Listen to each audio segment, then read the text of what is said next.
Hello!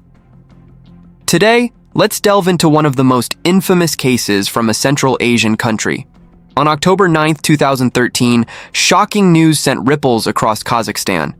That night, in an upscale restaurant named Vane in the capital city of Astana, a horrifying murder took place. The restaurant was in a prime location, right across from the government building. Because of this, it was often used to host foreign dignitaries, business tycoons, and powerful figures. Everyone who dined there belonged to the upper class. No ordinary person would step foot inside. That afternoon, a sense of urgency filled the restaurant.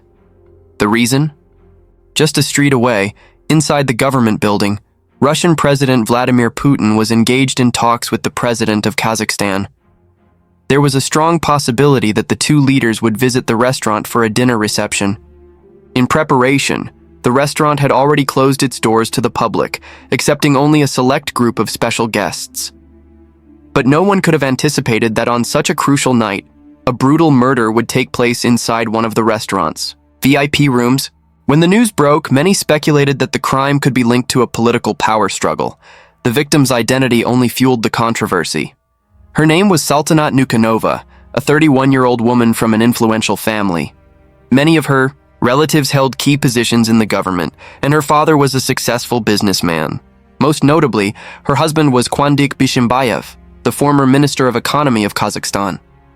Given her prestigious background, it was unthinkable that a woman of her stature would suffer such a horrific fate before her death.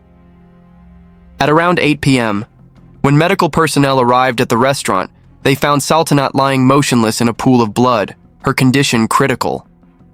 Her face was so swollen that she was nearly unrecognizable. Her body bore both fresh and old injuries, and she had stopped breathing. Paramedics attempted CPR, but it was too late. Saltanat was pronounced dead at the scene. The autopsy report revealed severe bruising on her face and ears, with her nasal bones completely shattered. Oval-shaped bruises on her neck indicated that someone had strangled her with their bare hands. There were hemorrhages in her neck muscles and conjunctiva, further pointing to suffocation. However, the primary cause of death was a closed head, brain injury. The amount of blood pooling in her brain was twice the lethal threshold. Before she died, Saltanat's head had been slammed against a hard surface at least 10 times.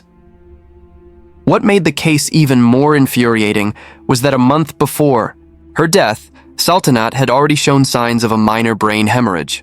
Her body carried numerous bruises, both old and new, proving that she had endured prolonged abuse. The most likely perpetrator? None other than her husband, Kwandik Bishimbayev. At the time of her death, Bishimbayev was present at the restaurant. Authorities immediately listed him as the prime suspect. At 43 years old, Kwandik Bishimbayev was the epitome of privilege, born into wealth and power. His life story was filled with achievements that most people could only dream of. Coming from a prominent business family, his father was the head of a prestigious university with close ties to the former president. At just 15, Bishimbayev graduated high school and was admitted to Kazakhstan National University. After earning his bachelor's degree, he went to the United States to pursue a master's degree at George Washington University. Upon returning home, he quickly climbed the political ladder. By 2007, he was appointed Deputy Minister of Industry and Trade. 2 years later, he became a presidential aide. By 2010, he had moved up to Deputy Minister of Economic Development and Trade. In 2016, at just 36 years old, he was appointed Minister of Economy, making history as the youngest person to hold the position. With a meteoric rise to power, Bishimbayev had it all. In just 10 years, he went from a banker to one of the country's most powerful men. But it only took 7 months for everything to come crashing down. In 2017, he was convicted of accepting a $2 million bribe and sentenced to 10 years in prison. However, he only served 18 months before being released. With no path back into politics, he returned to managing his family's businesses. Over the course of his life, Bishimbayev had been married 3 times. Saltanat was his 3rd wife. Saltanat had studied abroad in the UK. After returning home, she briefly worked at a bank but quickly grew bored and became interested in astrology. Thanks to her family's wealth, she didn't have to worry about finances, so she quit her job to pursue her passion. With her striking beauty, magnetic presence, and solid understanding of astrology, she quickly made a name for herself as a well-known astrology consultant. On social media, her accounts had over 10,000 followers. Every day, countless people sought her guidance. To meet her in person, clients had to book appointments at least 2 months in advance. But as her popularity grew, so did the problems. Among her clients were men who weren't interested in astrology at all. They only wanted an excuse to meet her and engage in inappropriate conversations. At first, she ignored them, but over time, the harassment became unbearable. To avoid uncomfortable situations, she implemented a strict policy. She would only consult with women or couples, refusing appointments with men who came alone. In August 2022, Bishimbayev happened to see a photo of Sultanat on social media. Rumors circulated that he had once sought astrological advice and received a mysterious revelation that his destiny was tied to Sultanat. Whether it was fate or pure possessiveness, one thing was clear. Bishimbayev was captivated by her beauty. He wanted a private astrology consultation, but Sultanat immediately rejected his request. But Bishimbayev was not a man who accepted rejection easily. If he couldn't meet her directly, he would find another way. Using his connections, he enlisted a female friend to invite Sultanat out. After multiple invitations, she finally agreed. From that first meeting, their relationship progressed quickly. Despite their 10-year age gap and the fact that Bishimbayev already had 4 children, he still appeared youthful, looking no older than his early 30s. With his polished appearance, refined demeanor, and charismatic way of speaking, Bishimbayev did not resemble a dull, middle-aged man. In terms of outward charm, he was truly an attractive figure. It was this charm that pulled Sultanat into his orbit, leaving her mesmerized. On December 16, 2022, despite not being legally registered as husband and wife, the couple held a traditional Islamic wedding ceremony and officially became married. After the wedding, Sultanat gave up her astrology career to become a full-time housewife.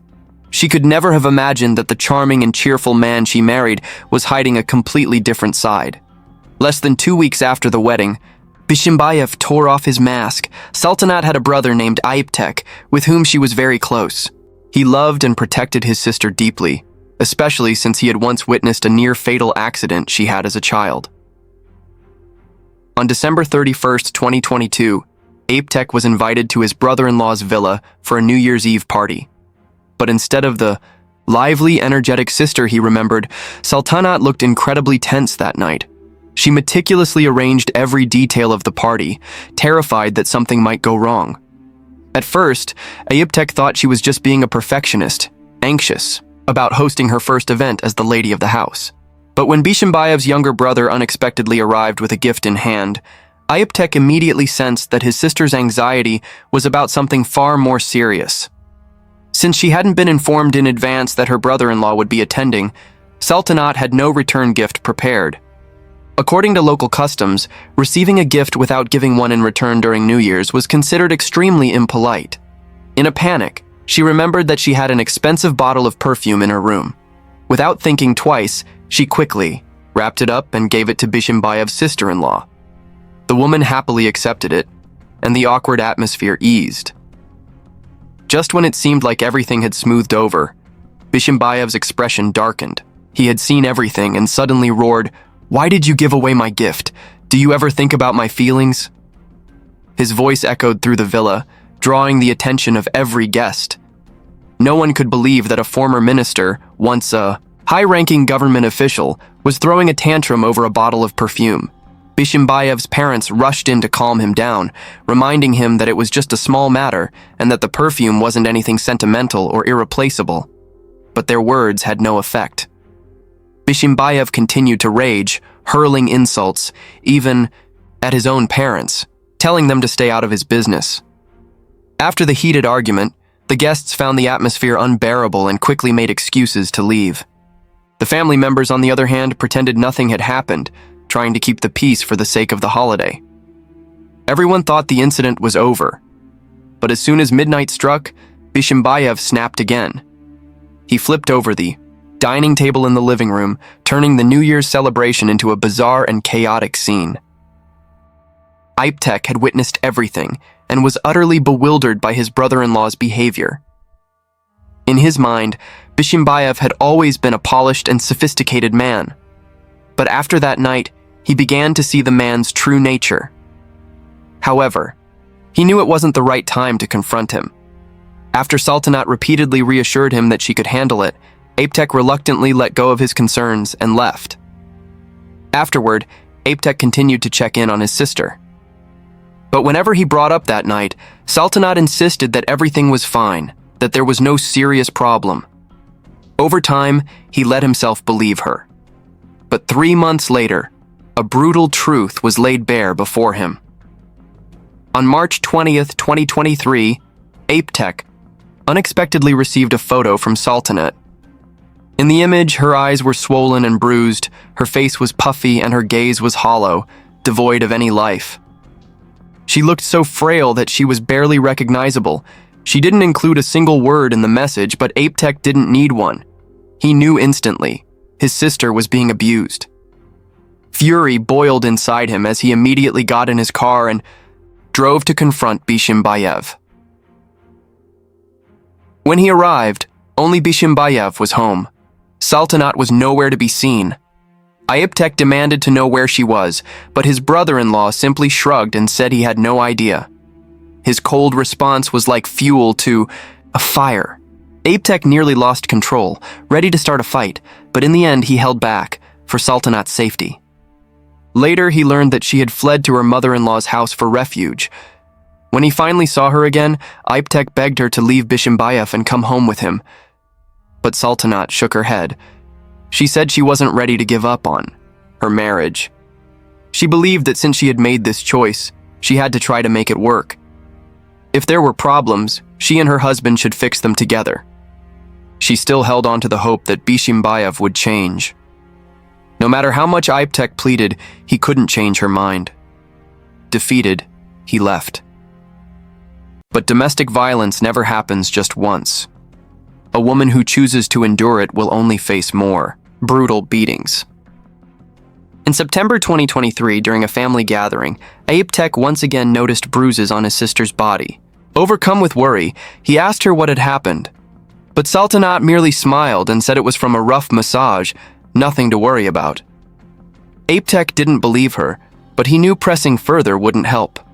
He was heartbroken seeing his sister grow weaker and weaker, yet he was powerless to stop it. If Saltanat refused to leave, then every time he confronted Bishimbayev, it would only make things worse for her behind closed doors. On October 8th, Saltanat's friend, Aida, recounted a chilling incident. That evening, she had gone to a concert with Saltanat and Bishimbayev. But even in public, in front of everyone, Bishimbayev shamelessly flirted with another woman, holding her, whispering in her ear, and even kissing her cheek. Saltanat was furious. The couple had a heated argument right then and there. They fought throughout the concert and eventually left together for dinner at the Vane restaurant. Aida, sensing the unbearable tension, made an excuse to leave early. She had no idea that the next piece of news she would hear about Saltanat would be of her death. So what exactly happened after the couple entered the Vane restaurant? That was the question on everyone's mind. When questioned, Bishimbayev remained disturbingly calm. He simply said that they had fought intensely over dinner. Saltanat, in her anger, had threatened to leave and go to her brother's house, but he had tried to convince her to stay. Then, he claimed, they drank a lot of alcohol. Bishimbayev was confident he could escape justice. He claimed that both he and his wife had consumed a large amount of alcohol, and she might have slipped in the bathroom, hit her head on the toilet, and suffered a fatal brain hemorrhage. He insisted that by the time he woke up, it was already too late, and that her death had nothing to do with him. His confidence only grew because the restaurant where the incident took place was owned by his cousin. They had quickly erased all surveillance footage from the security cameras. He believed the police would find no evidence. With his network of connections, he thought bribing the right people would influence the jury and help him walk free. But everything he assumed was just an illusion. Investigators used data recovery technology to retrieve deleted footage from the restaurant's security system. At the same time, they discovered 12 videos on Bishimbayev's phone, each one documenting his abuse toward his wife. These pieces of evidence immediately shattered his defense. The recovered footage showed that around 1 a.m. on October 9th, Bishimbayev cornered Saltanat against a wall near a door. Holding a cigarette in his right hand, he grabbed her face with his left, forcing her to look up at him. Saltanat, fully dressed, appeared exhausted. She didn't want to argue anymore, but she had no choice but to comply. By 6:56 a.m., the two appeared in the hallway, stepping out from VIP room number 1. But this time, Saltanat was no longer fully clothed. She was naked except for a black fur coat draped over her shoulders, silently following behind her husband.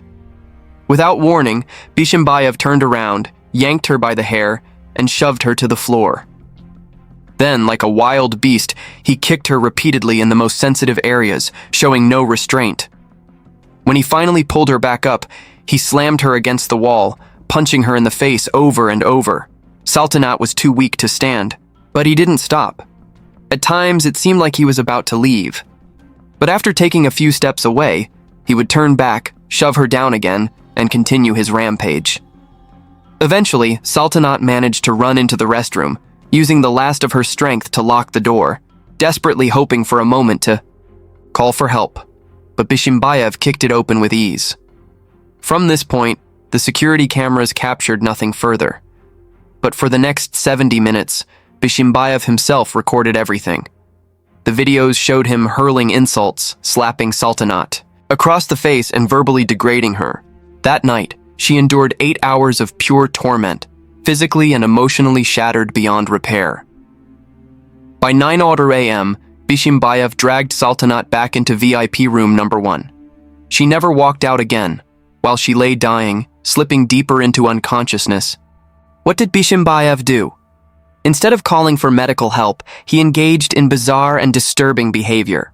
First, he instructed his cousin to erase all surveillance footage from the restaurant's system. Then, he had this cousin take Saltanat's phone, drive around the city, and send fake messages to create the illusion that she was still active. By 2:00 p.m., when he realized she still hadn't regained consciousness, rather than seeking medical assistance, he called a fortune teller to ask if his wife would be okay. The fortune teller advised him to consult a doctor, but this enraged Bishimbayev, who cursed and shouted at him. He even declared that he had no intention of taking Saltanat to a hospital. Feeling cornered, the fortune teller reluctantly reassured him, saying, "Don't worry, she's just asleep." That seemed to put Bishimbayev at ease, and instead of staying with his wife, he went out for lunch with a famous social media influencer at a restaurant. The meal lasted over an hour. By 5 p.m., as Saltanat still showed no signs of waking up, Bishimbayev started to panic. He ordered his cousin to buy ammonium salts, a chemical with a strong, pungent smell often used to revive unconscious people. However, excessive inhalation can be lethal. Once he had the ammonium salts, he poured them directly onto Saltanat's nose, but she didn't respond.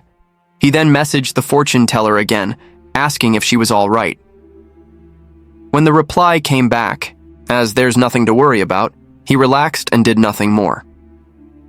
At 7:07 p.m., he texted a massage therapist asking if they were available for a session.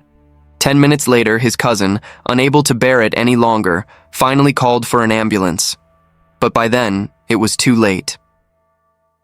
Bishimbayev had countless opportunities to save his wife's life, but he deliberately chose not to. His actions were beyond reckless. They were calculated. And in the end, he not only ensured Saltanat's death, but also sealed his own fate.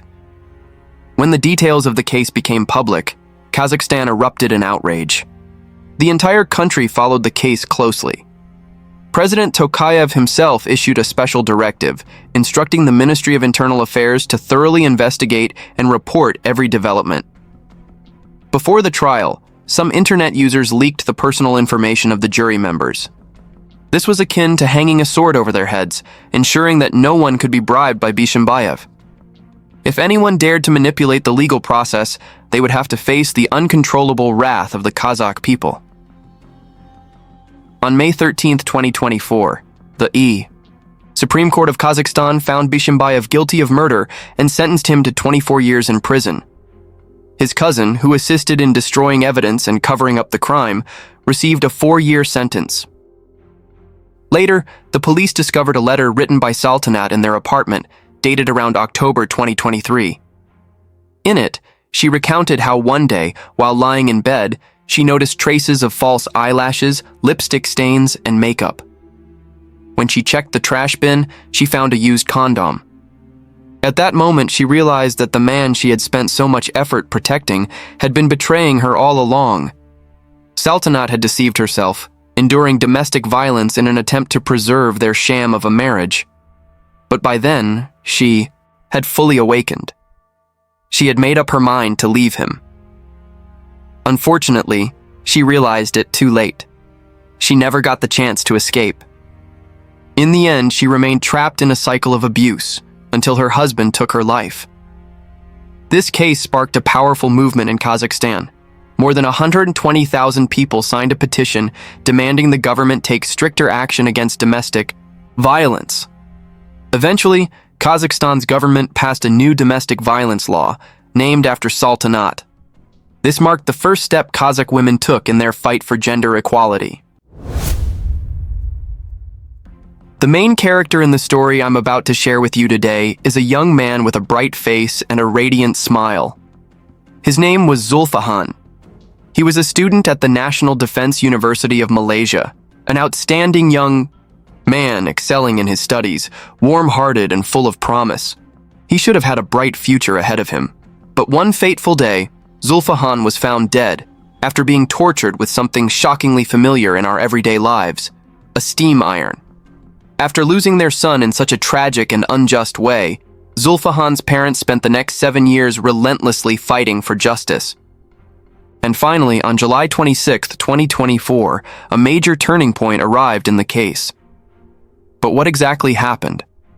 Let's go back to May 13, 2017. On the campus of the National Defense University of Malaysia, a student named Akmal discovered that his newly bought laptop had mysteriously gone missing. He searched everywhere, but when it turned up nowhere, he started to suspect it had been stolen, though he had no idea who might have taken it.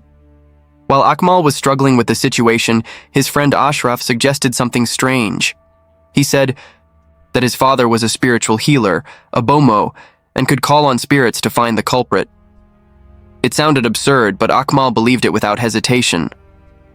He went to Ashraf's father and followed through with a ritual, and, by eerie coincidence, the name that came up was Zulfahan.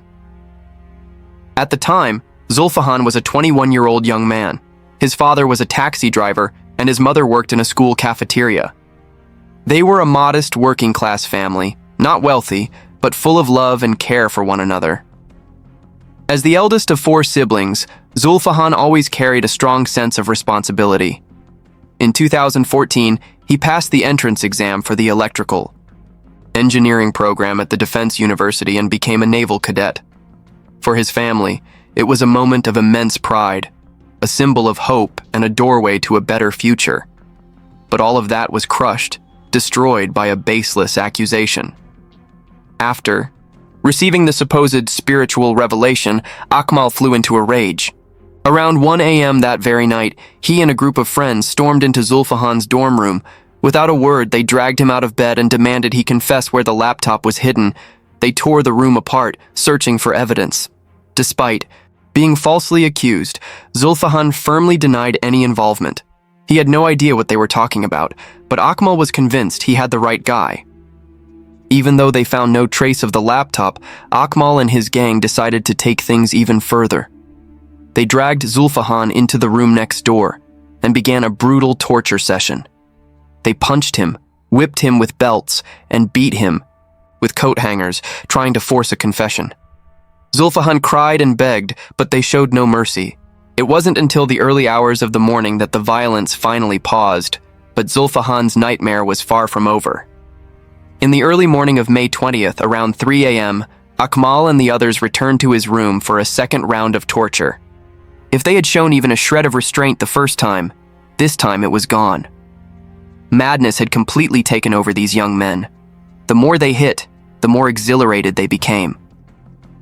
Around 4 a.m., one of the attackers, a boy named Abdul Hakim, came up with an unimaginably cruel idea to use a steam iron to torture Zulfahan. The suggestion was immediately embraced by the other 5.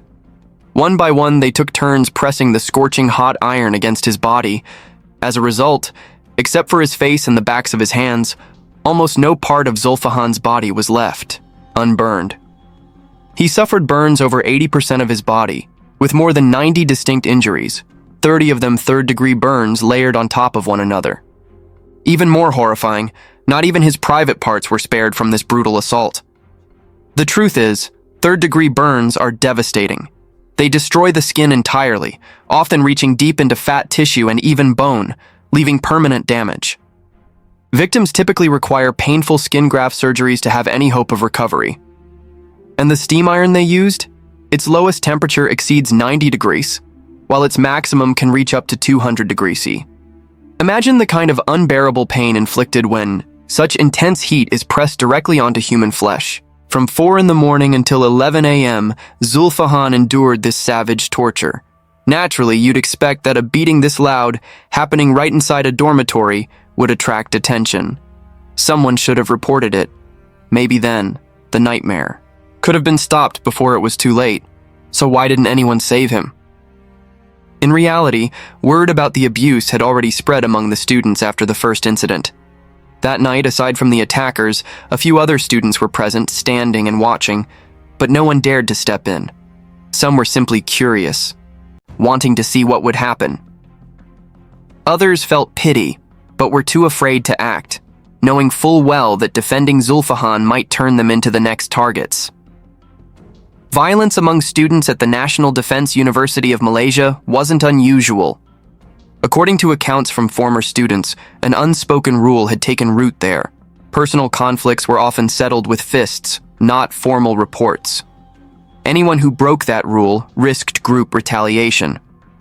Worse still, Akmal and his gang insisted that Zulfahan was the thief.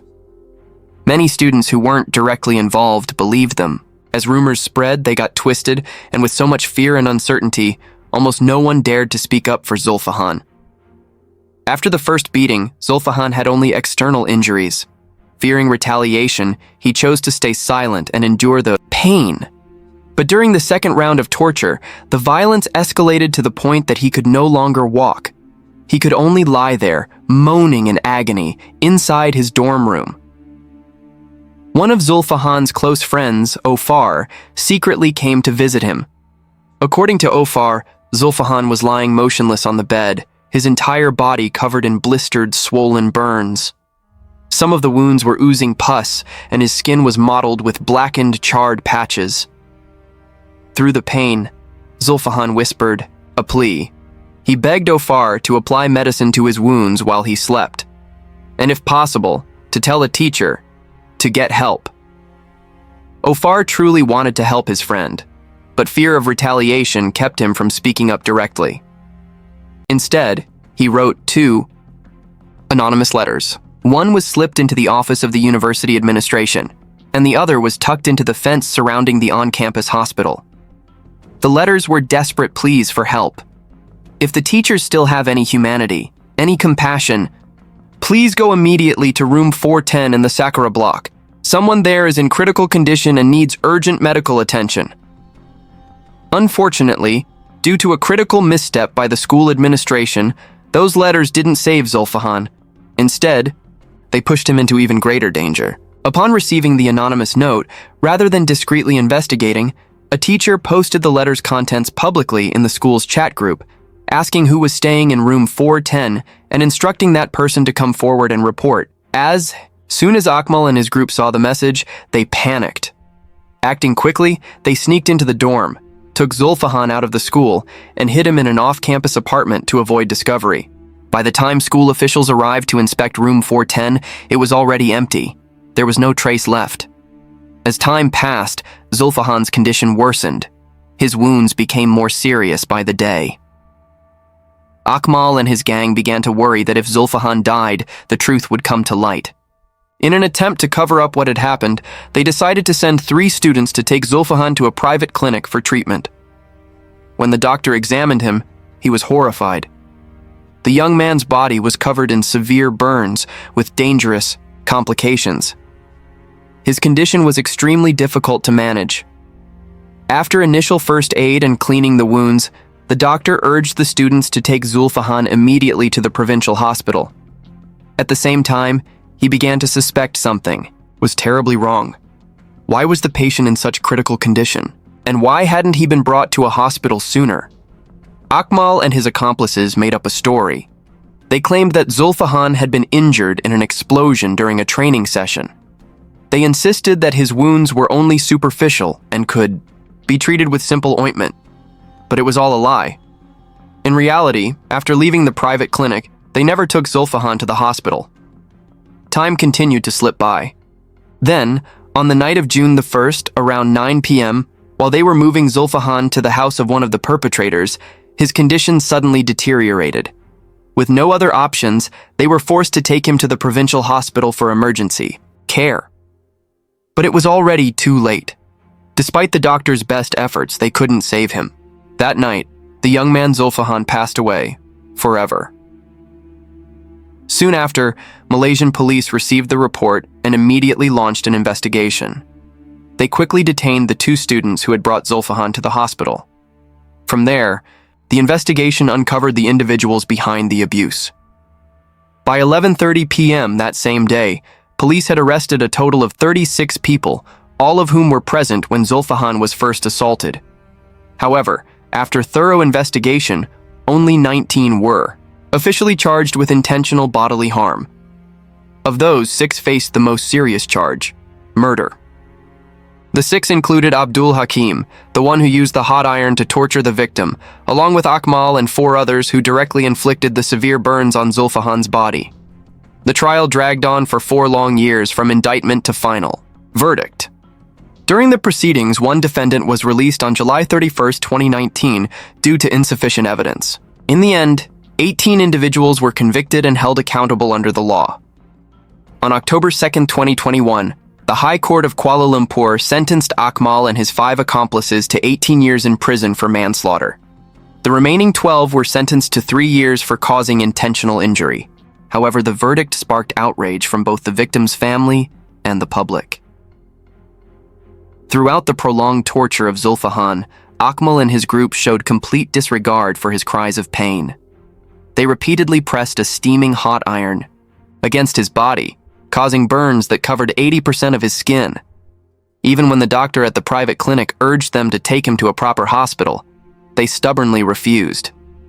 According to the forensic report, Zulfahan died from severe burns. Had he been taken to the hospital in time, his chances of survival would have been significantly higher. What made matters worse was the utter lack of remorse shown by the 6 perpetrators after Zulfahan's death. Neither they nor their families ever offered an apology or expressed regret to the victim's grieving parents. In light of their cruelty, prosecutors argued that a manslaughter conviction was far too lenient and legally unacceptable. They decided to file an appeal, seeking harsher sentences, possibly even the death penalty. After 2 years of legal proceedings, on July 23, 2024, a panel of judges led by Justice Hadaraya reinstated the murder charges against the 6 defendants and converted their 18-year prison terms into death sentences. Judge Hadaraya declared that this murder case had not only shaken the legal system, but had also struck at the conscience of the entire nation. He emphasized, "We unanimously agree that the only fitting punishment for these 6 individuals is to send them to the gallows." Additionally, the sentences for the remaining 12 convicts were each increased by 1 year. Upon hearing the verdict, Zulfahan's parents broke down in tears. As soon as they stepped out of the courtroom, they dropped to their knees, giving thanks to the heavens and expressing deep gratitude to the court for delivering justice to their son. Yet the case wasn't fully closed. The defendants still retained the right to appeal in hopes of reducing their sentences. Malaysia's judicial system is divided into 2 main levels: the trial courts and the appellate courts.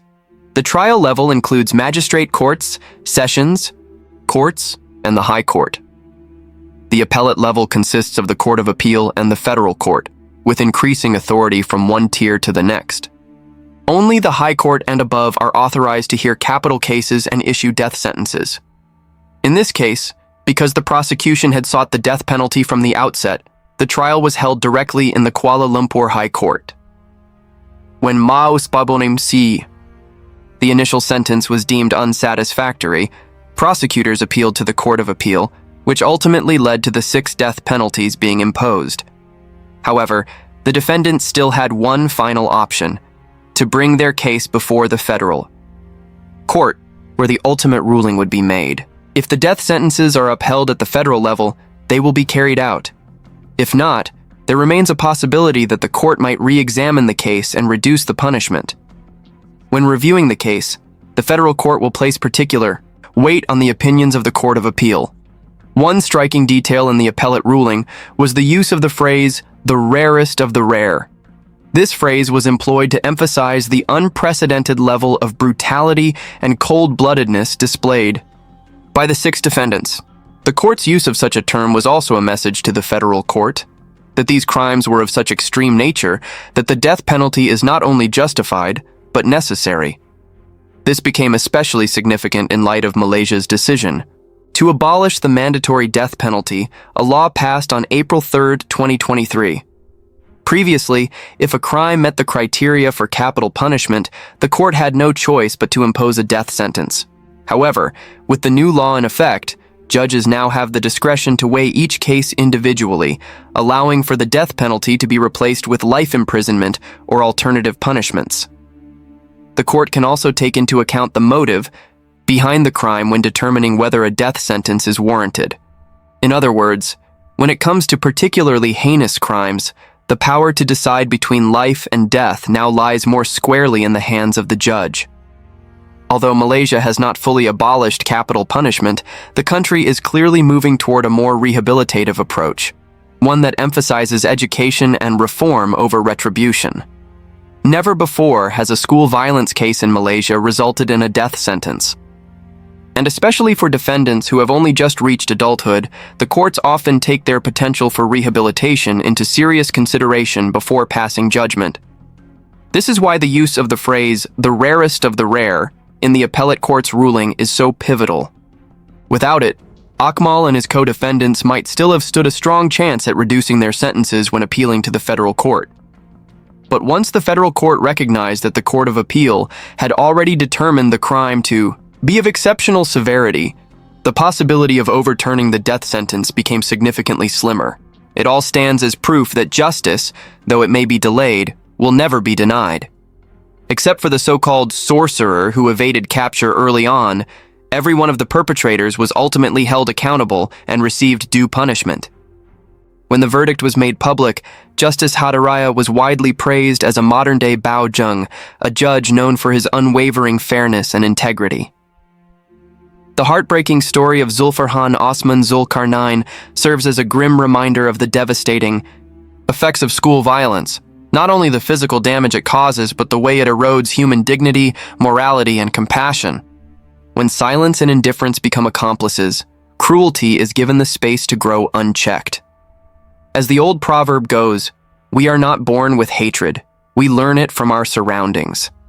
Violence doesn't appear out of nowhere. It grows in the soil of tolerance, thrives on mob mentality, and is nourished by the negligence of those who were supposed to protect the vulnerable. If we are to prevent tragedies like this from happening again, our schools must be more than places of academic learning. They must become environments that cultivate empathy, accountability, and mutual respect. Let us not allow today's silence to become tomorrow's regret. Today's story is about the case of Lauren McCluskey, one of the most shocking murder cases in the United States. Lauren grew up in a happy family in the town of Pullman, Washington. She was a gifted young girl, not only academically successful, but also full of energy and charm. From a very young age, Lauren was incredibly active. By the time she was just 2 years old, she could already climb trees by herself, completely fearless. Recognizing their daughter's bold and spirited nature, her parents always encouraged her to pursue her passion for sports. It didn't take long for them to see her exceptional talent in track and field. At just 10 years old, she earned second place at the U.S. Junior Olympics. That impressive achievement quickly caught the attention of the University of Utah. Her senior year of high school, she was awarded a scholarship from the university. In September 2015, Lauren's parents brought her to the University of Utah in Salt Lake City, a campus with over 20,000 students. Although they were worried about their only daughter living hundreds of miles away from home, Lauren's confidence and maturity helped ease their concerns.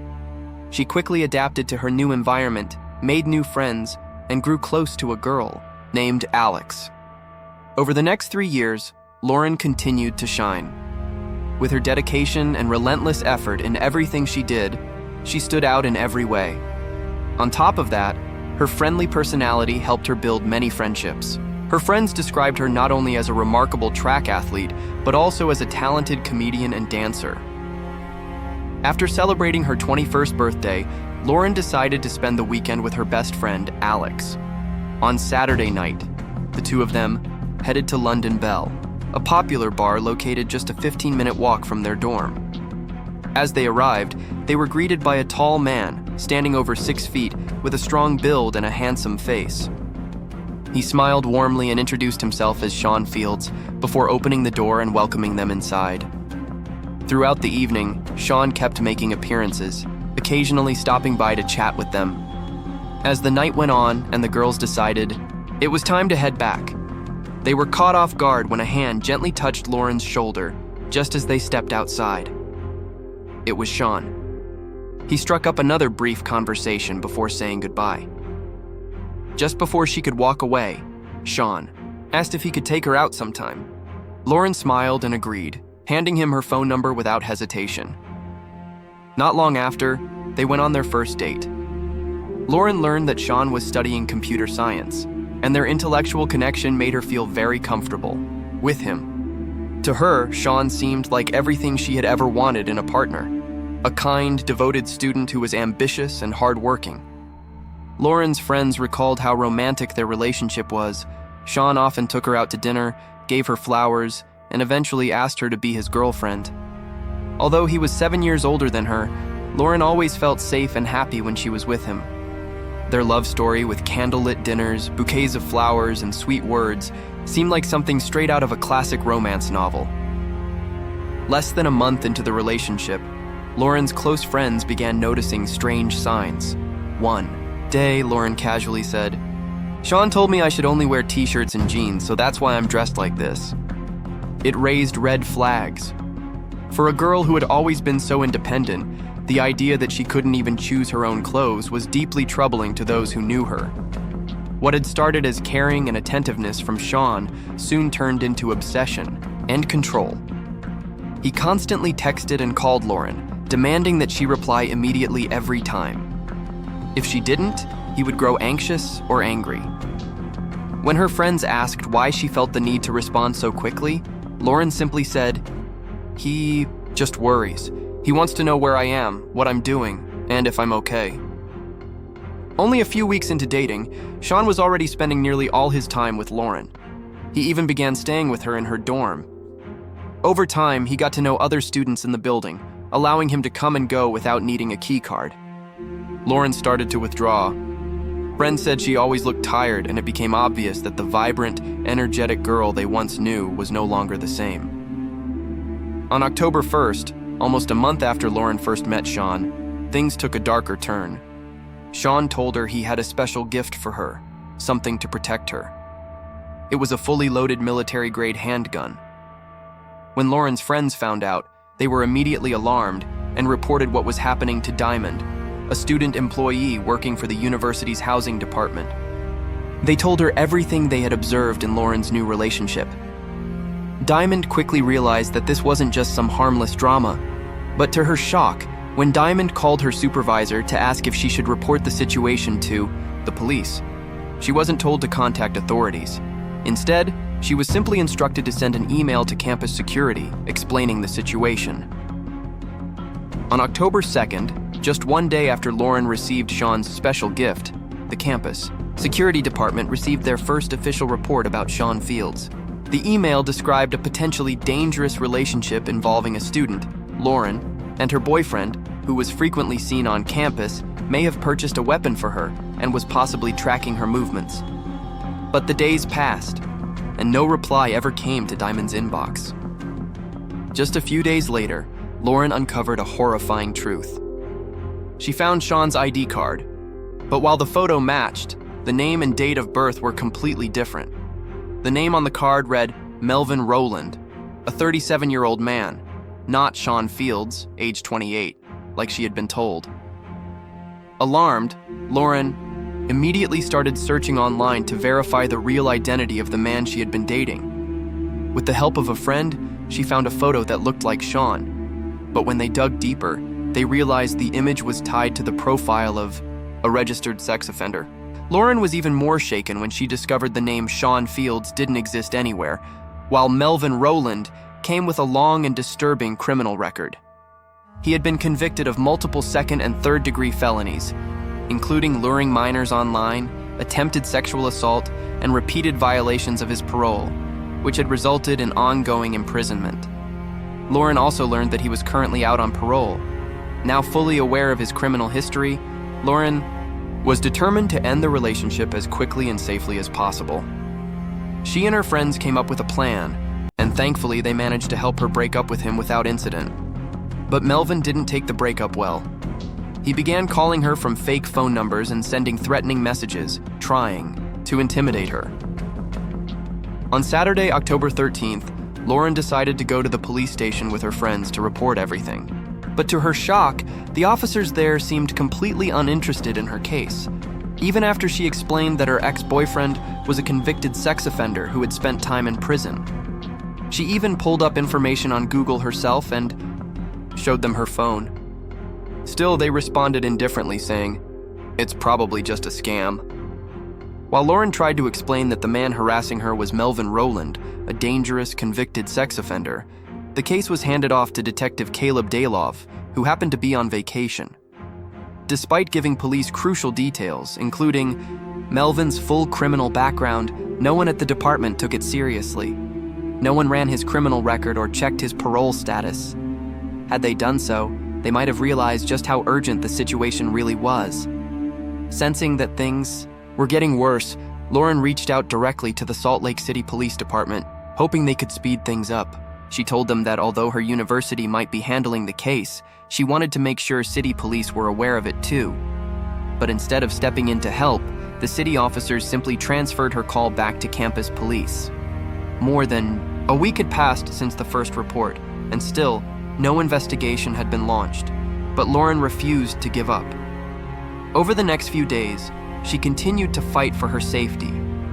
Since the moment she uncovered Melvin's dark past, she had reached out to police over 20 times. Still, the threatening calls and harassing texts never stopped. On October 19th, Melvin purchased a Deadpool costume, just like the one featured in Deadpool 2, the film starring Ryan Reynolds that had premiered earlier that year.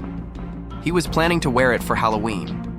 But just 10 days after Lauren broke up with him, surveillance footage captured him lurking near the university campus. His face was covered, and he seemed to be watching someone, watching her. At 4:02 p.m. that day, Lauren had no idea that her ex-boyfriend was observing her from a frighteningly close distance. In his hand, he was holding a small black bag. Later, police would discover that inside that bag was a deadly weapon, a .40 caliber Beretta handgun, fully loaded. 3 days later, on another October evening, Melvin appeared again in surveillance footage.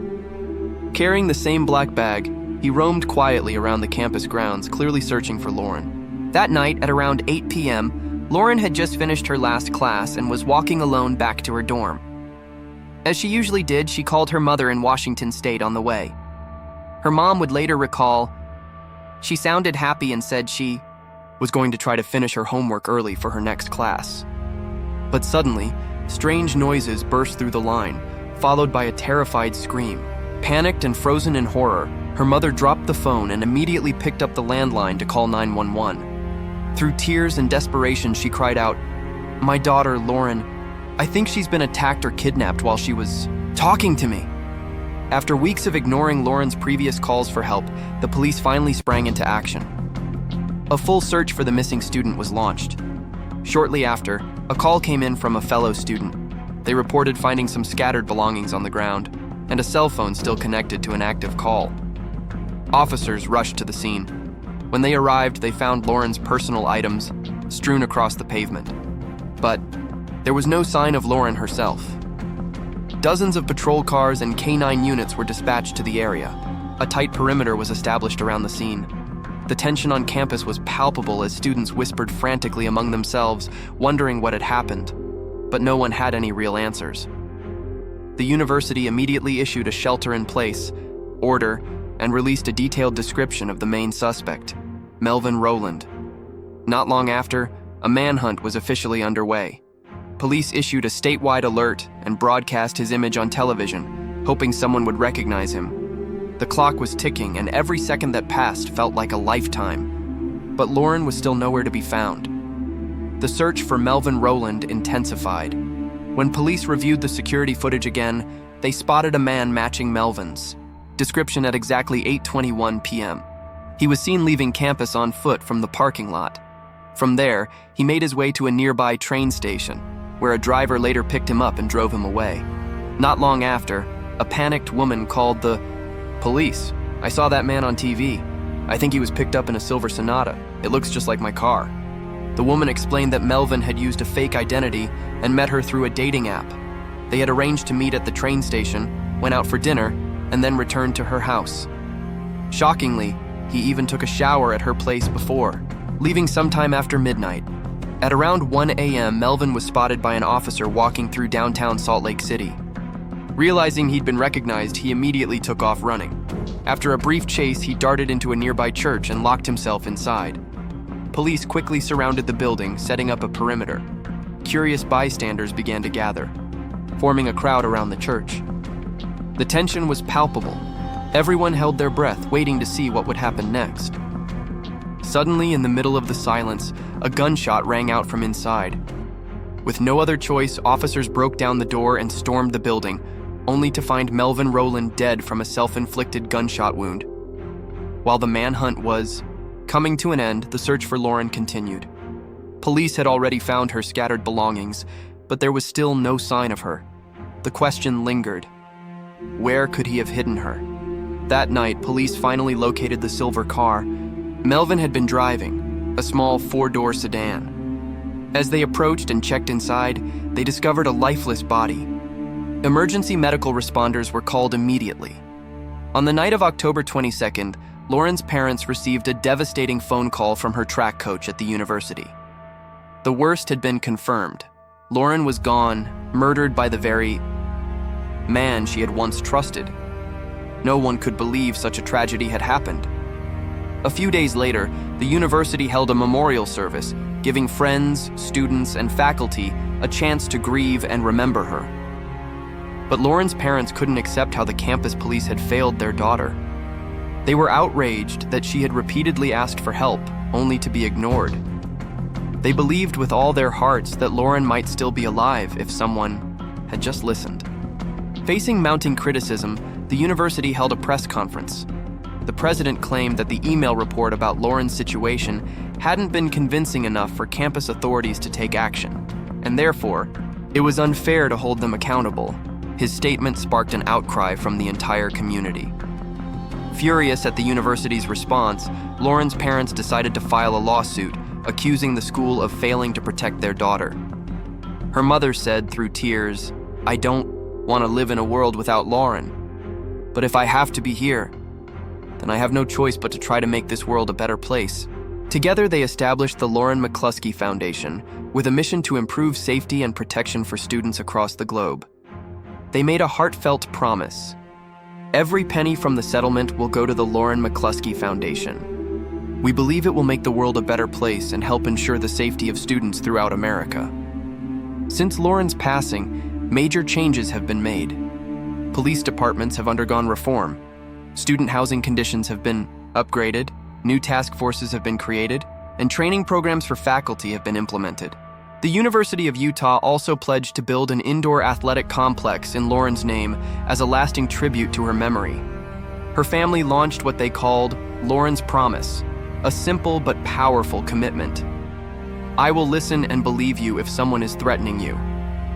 This promise quickly spread across the world, raising awareness and encouraging people to speak up.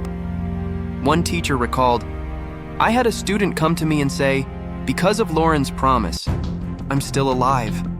And maybe death isn't something to fear or to mourn as the end. Maybe death is simply a continuation of life, a part of it. Though Lauren's death was filled with sorrow and heartbreak, her legacy became a beacon of hope for countless students. Her life, though tragically short, lives on through the meaningful change inspired by her story, a story that now helps build a safer, stronger, and more compassionate community."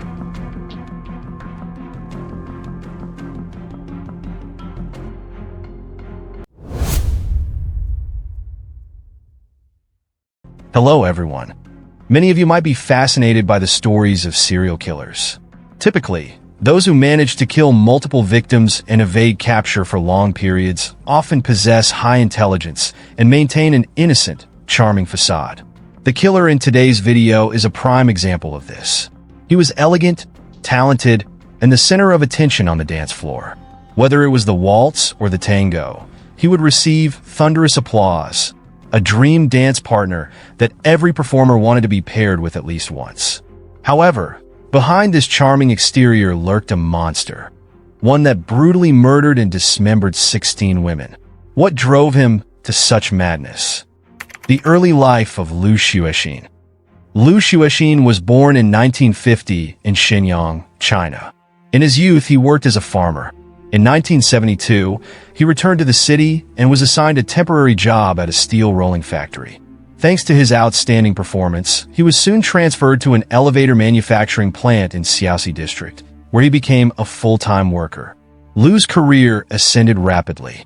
From a regular worker, he was promoted to department head and later became the factory director. At that time, although his factory had only around 200 employees, securing the position of director was still an impressive feat.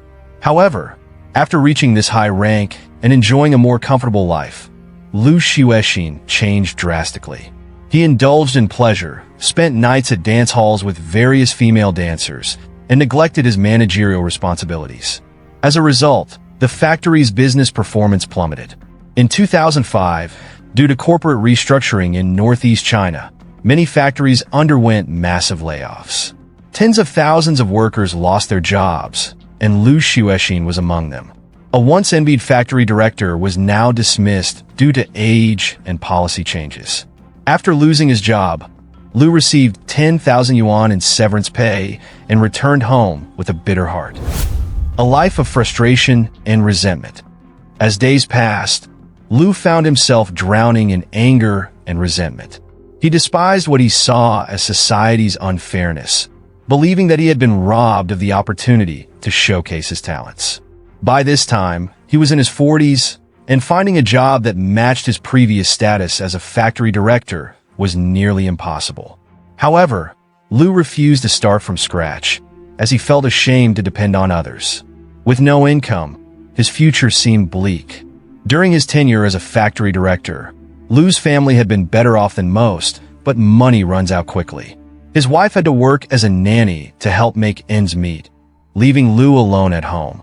For 3 years, Liu remained unemployed and spent most of his time at dance halls, learning to dance. Despite being nearly 50 years old, he quickly mastered various styles, from waltz to tango. His dancing skills gained him fame in the local dance community, where he earned the nickname Big Brother Liu.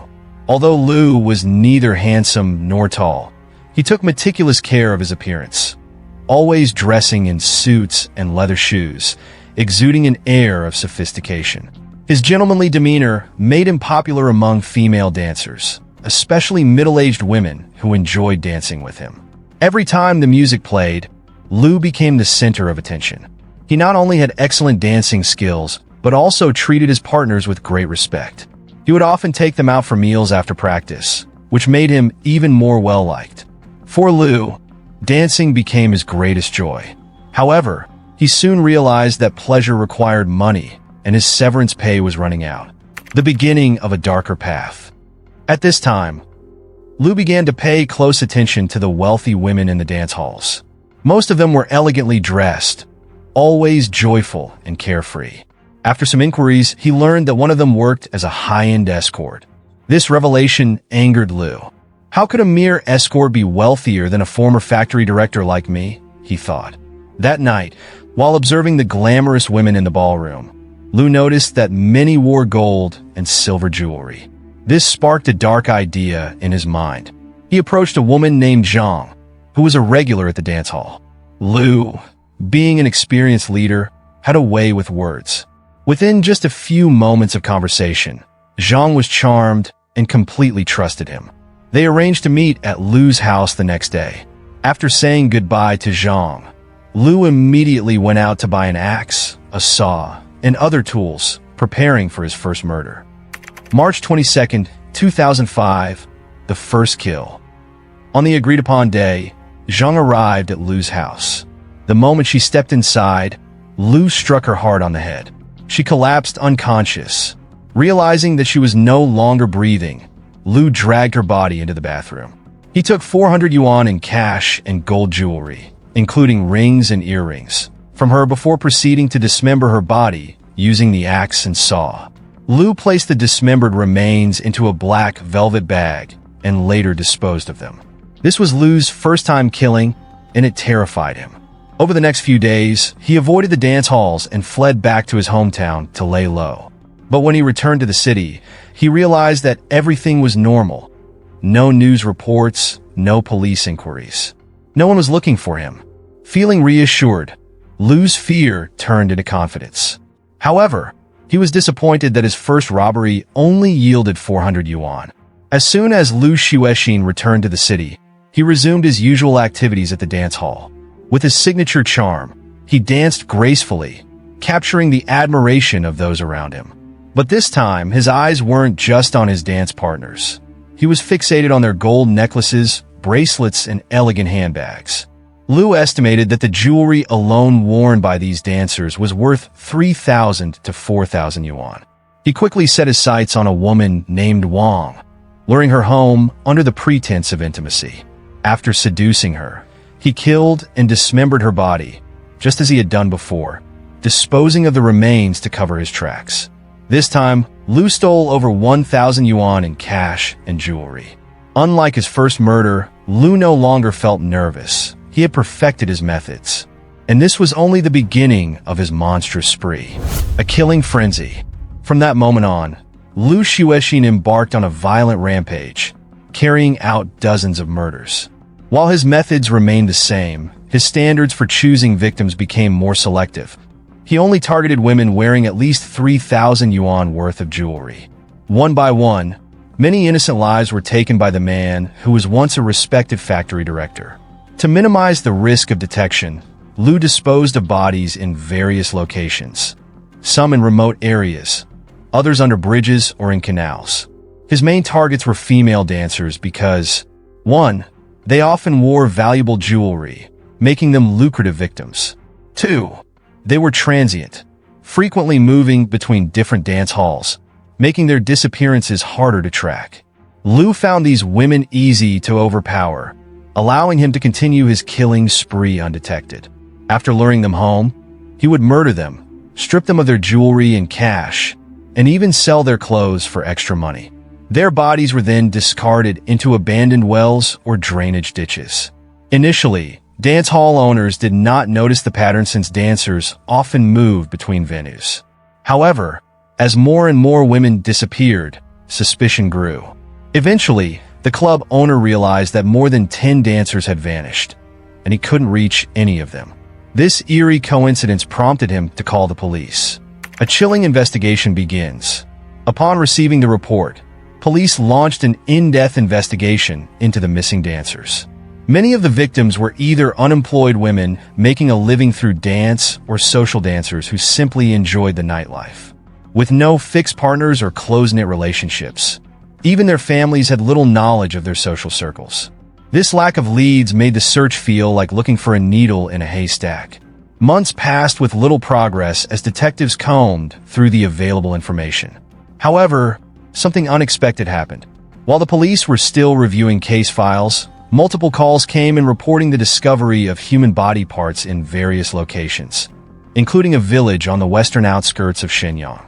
Upon forensic analysis, the remains were confirmed to be from multiple female victims. The police immediately linked these gruesome findings to the missing dancers. Recognizing the urgency of the situation, authorities assembled a special task force to track down the killer.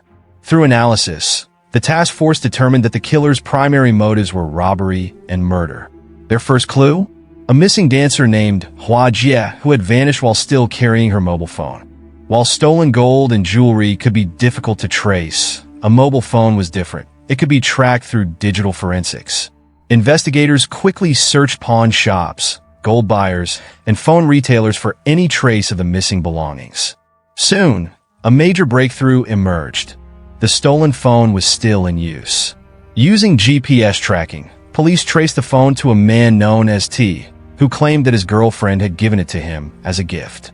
When questioned, the girlfriend revealed that the phone was not purchased, but was instead a gift from a mysterious man known as Lu Laoda. Unmasking the monster.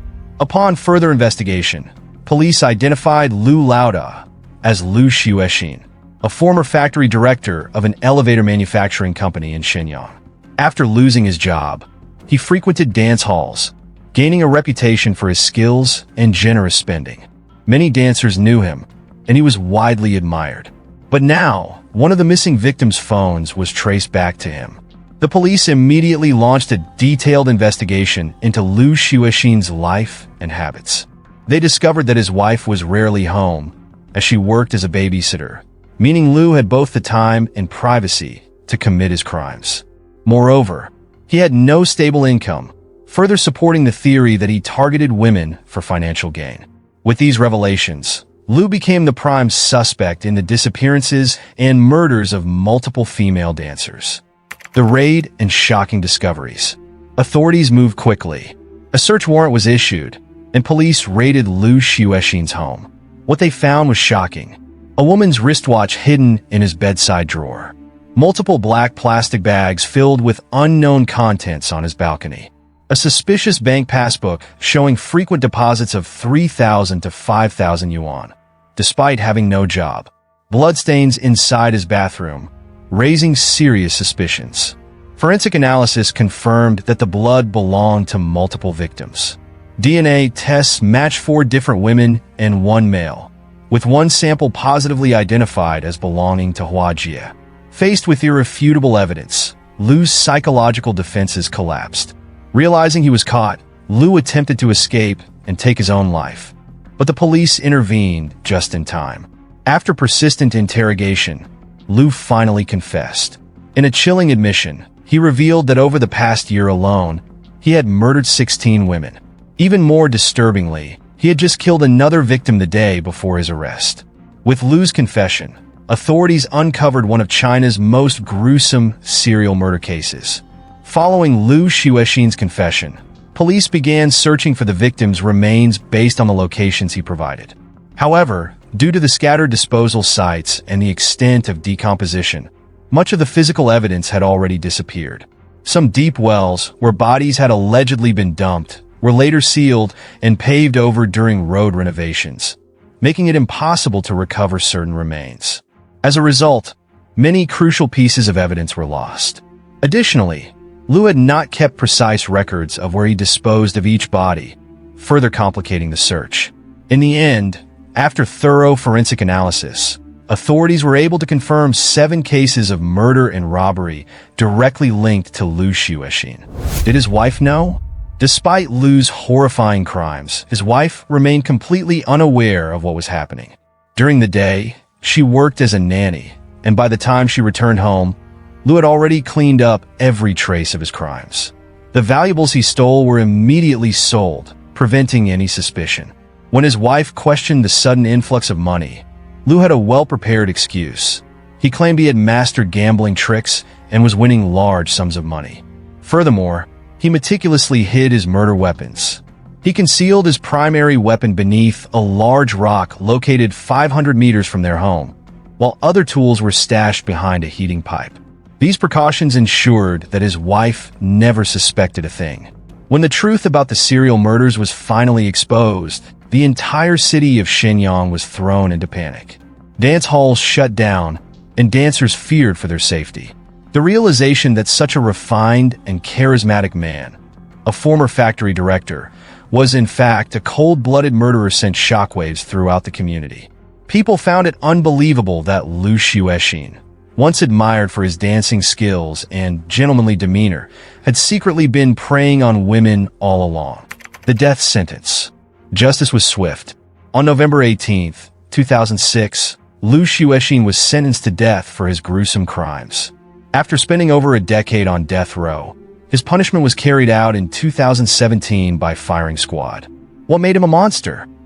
Some believe that Liu Xuexin was a victim of circumstance, that his fall from a respectable career into financial ruin pushed him to commit these crimes. However, others argue that his true nature had always been dark. They claim that his circumstances only awakened the monster that already existed within him. After all, a truly good person remains good no matter the situation. A killer, on the other hand, only needs the right trigger to emerge. But what do you think? Was Liu Xuexin a victim of fate? Or was he always destined to become a serial murderer? Under the dim lights of an old tavern in Taipei, whispers floated among gangsters about a name that struck fear into the heart of Taiwan's criminal underworld ghost who weeps. A ruthless killer with no remorse, he had taken down 6 notorious crime bosses, topping the list of the island's most dangerous gunmen. No one knew where he came from. All they knew was that death followed wherever he went. For 5 long years, the gang he led was behind hundreds of bloody crimes, sending chills down the spines of both police and fellow outlaws. And yet, despite being a cold-blooded assassin, when he finally came face to face with death, the one thing he longed for wasn't money or power, but a wedding with the woman he loved. February 11th, 1989, Chiayi City, Taiwan. A feared mob boss named Luo Kundao arrived with 8 of his men to meet representatives from another gang for a business negotiation. Luo was a seasoned player in the underworld, hardened by years in the game. Arrogant, but not reckless. Knowing that talks might break down, he and his crew came armed with M1911 military pistols, .45 caliber sidearms once used by the US military in the Vietnam War. Across the table sat only 2 men, each carrying a small bag. Seeing how outnumbered they were, Luo Kundao grew even more confident that he held all the power, but things never go as planned.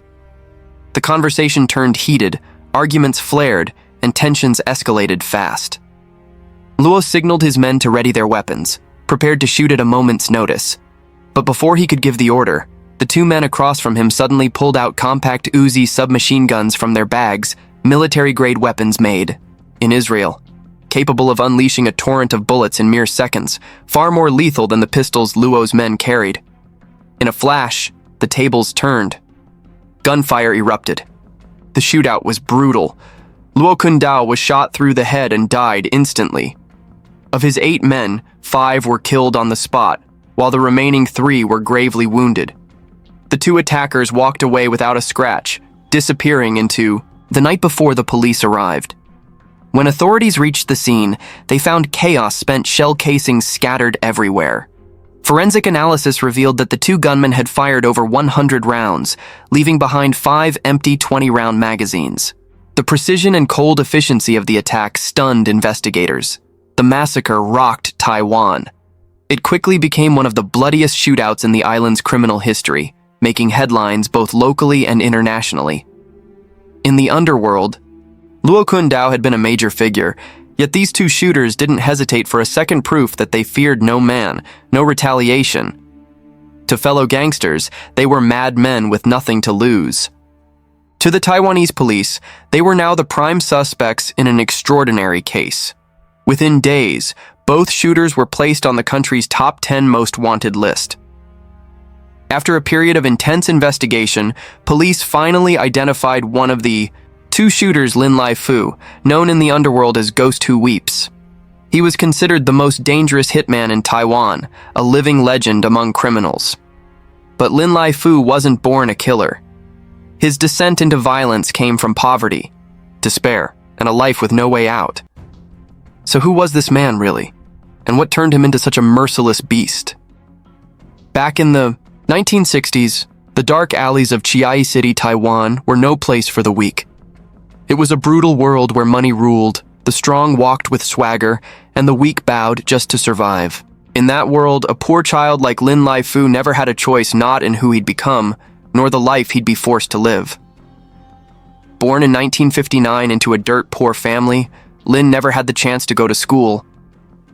While other children carried books, to class he wandered the streets, hustling odd jobs just to feed himself. He grew up in the slums, surrounded by thieves, gamblers, and thugs. No one ever taught him right from wrong. Slowly, he fell in with the wrong crowd drifters, petty criminals. At first, it was just small-time theft to get by. Back then, he wasn't yet cruel, just another nameless street punk among hundreds in the city. But everything changed in 1986. Early that year, while wandering the streets, Lin suddenly snatched a check from a pedestrian and used a knife to threaten anyone who tried to stop him. The police quickly issued a warrant for his arrest. With nowhere to run, he sought shelter from a gang boss. Impressed by his fearlessness, the gang took him in, assigning him to guard a local casino. In 1980s Taiwan, casinos didn't exactly hide in the shadows. They operated openly, bustling like street markets. Everyone came: day laborers, officials, even high-ranking politicians. Right outside the casino, Lin Lai-fu guarded, there was a small grilled sausage stand. The sausage vendor was a clever man. He soon realized how addicted gamblers were to chance and came up with a new gimmick, a betting game called 18 Holes, popular in Taiwan. The prize? Free sausage skewers. The rules were simple. If the vendor won, the customer had to pay. But if the customer won, they ate for free. The game quickly became a hit, drawing in gamblers and even local gangsters.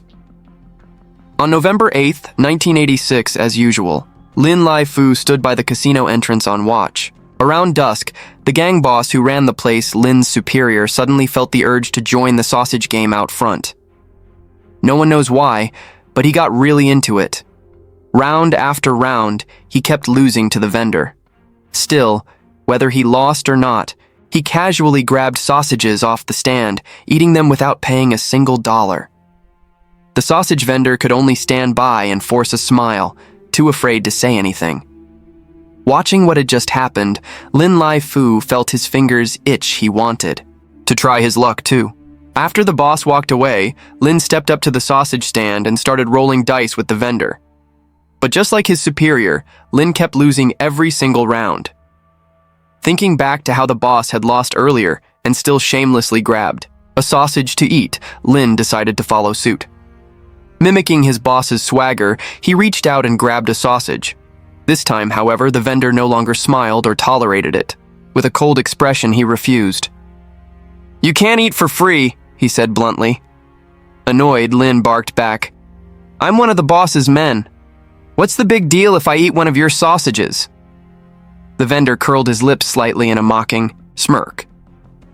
"Your boss is your boss, but a lackey still has to pay like everyone else."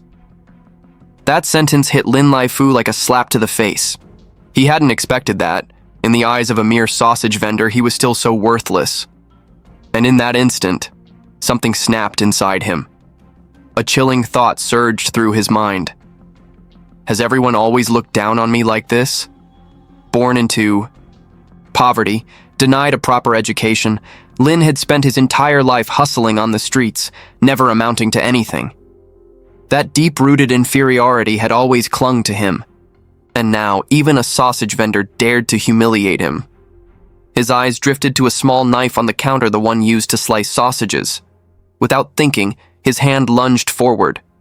He grabbed the knife and stabbed the vendor again and again. It all happened so fast.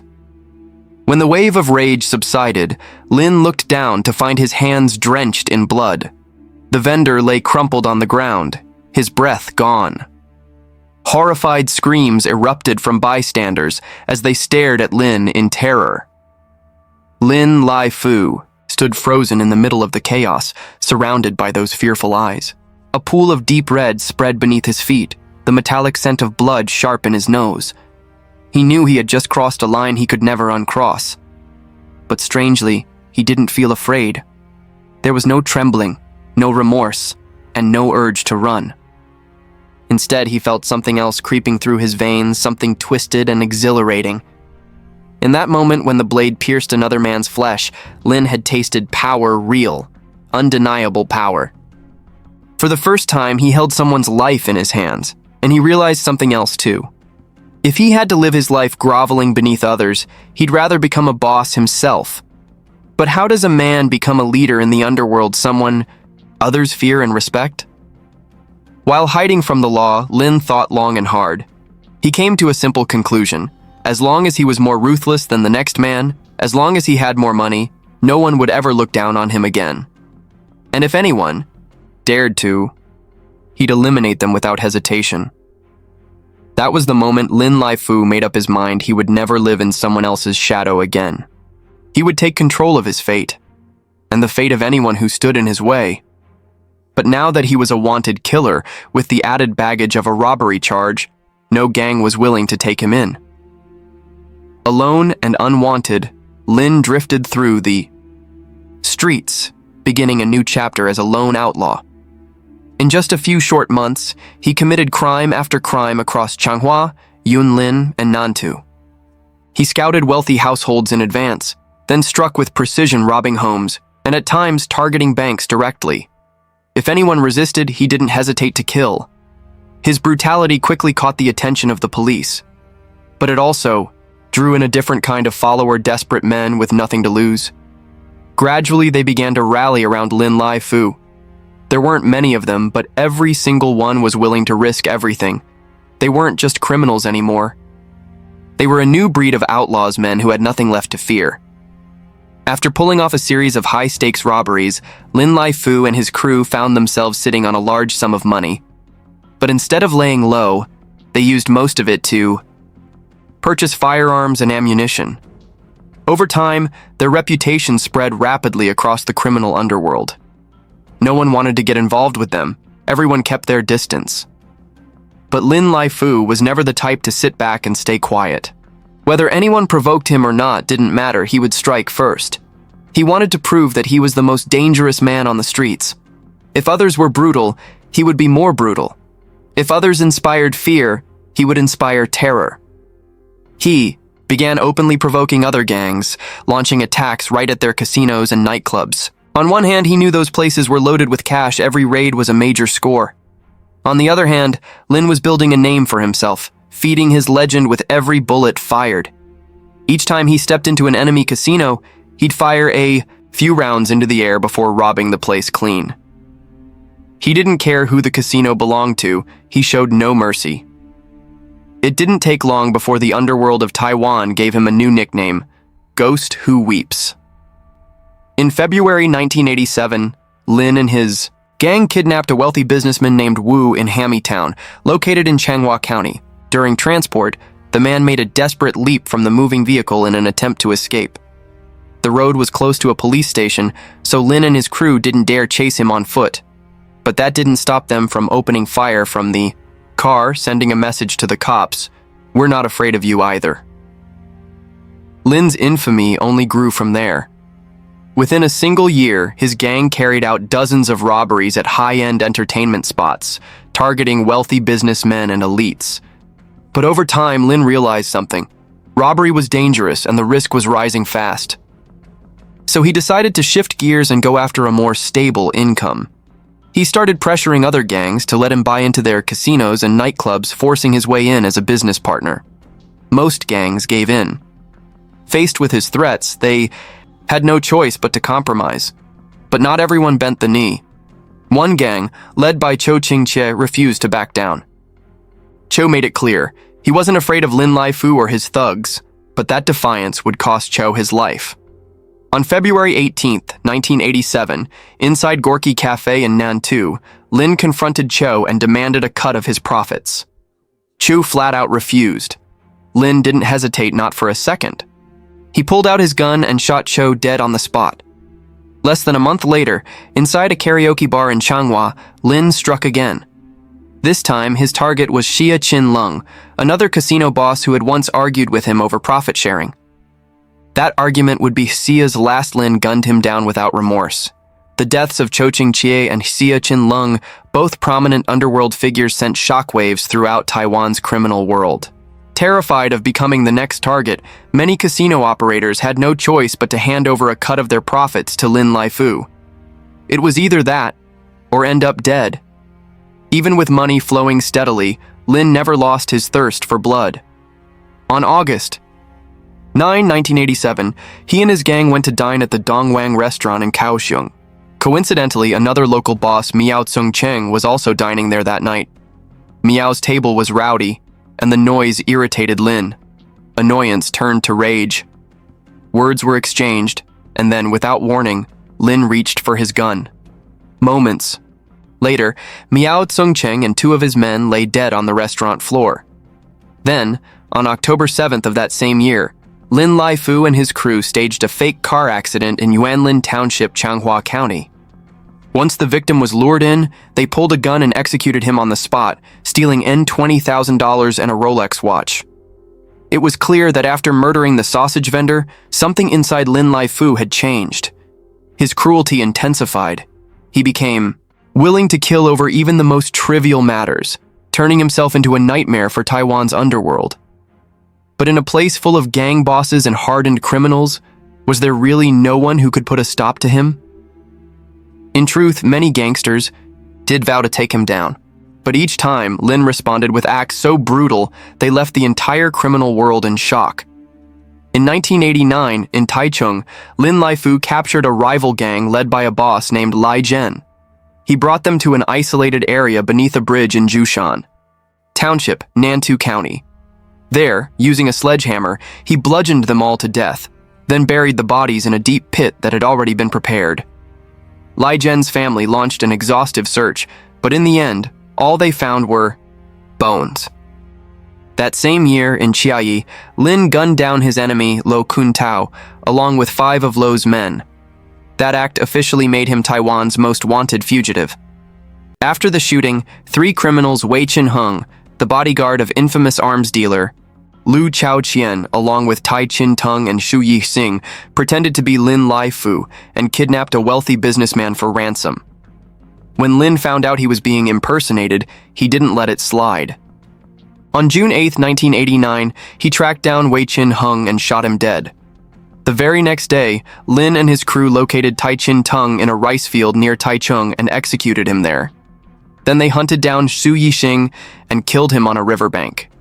Just a few months later, on October 11, 1989, Lin and 3 of his men broke into the home of the deputy chairman of the township council in Ta Pai. They kidnapped him and demanded ransom. At the beginning of 1990, Lin became embroiled in a dispute with another underworld kingpin, Tai Yung-chang. To assert dominance, Lin executed Tai's right-hand man, Chang Huosheng, in cold blood. The killing of Chang Huosheng sent shockwaves through the criminal world and triggered a direct confrontation between Lin Laifu and Tai Yung-chang. Fearing a bloody war between the two factions, the police decided to strike first and launched a nationwide manhunt to capture Lin. In February 1990, police in Taichung County arrested 2 of Lin's most trusted bodyguards, Huang Wen-yung and Li Chun-fu. Not long after, the gang's strategist Fan Shu Huang, nicknamed Black Dog, was captured in Taipei. These arrests weakened Lin's power significantly. Realizing that he was now under heavy surveillance, Lin began planning his escape, gathering money to flee the country. But even then, he couldn't let go of his violent ways. On the night of August 12, 1990, Lin ordered his subordinate, Li Chia-chang, to threaten the county magistrate of Chanchun Township. They demanded in $10 million as an escape fee. When the magistrate refused, his house came under immediate gunfire. Both of his sons were hit and seriously wounded. On the morning of October 29, 1990, Lin Laifu grew even bolder. He personally kidnapped a 59-year-old stock tycoon in Taichung. After successfully extorting a $30 million in ransom, Lin began preparing to flee to mainland China. He was ready to live a life on the run. But with blood on his hands and a mountain of crimes behind him, the Taiwanese police had long been waiting for the moment to bring him to justice. However, due to Lin's overwhelming firepower, police had avoided a direct confrontation.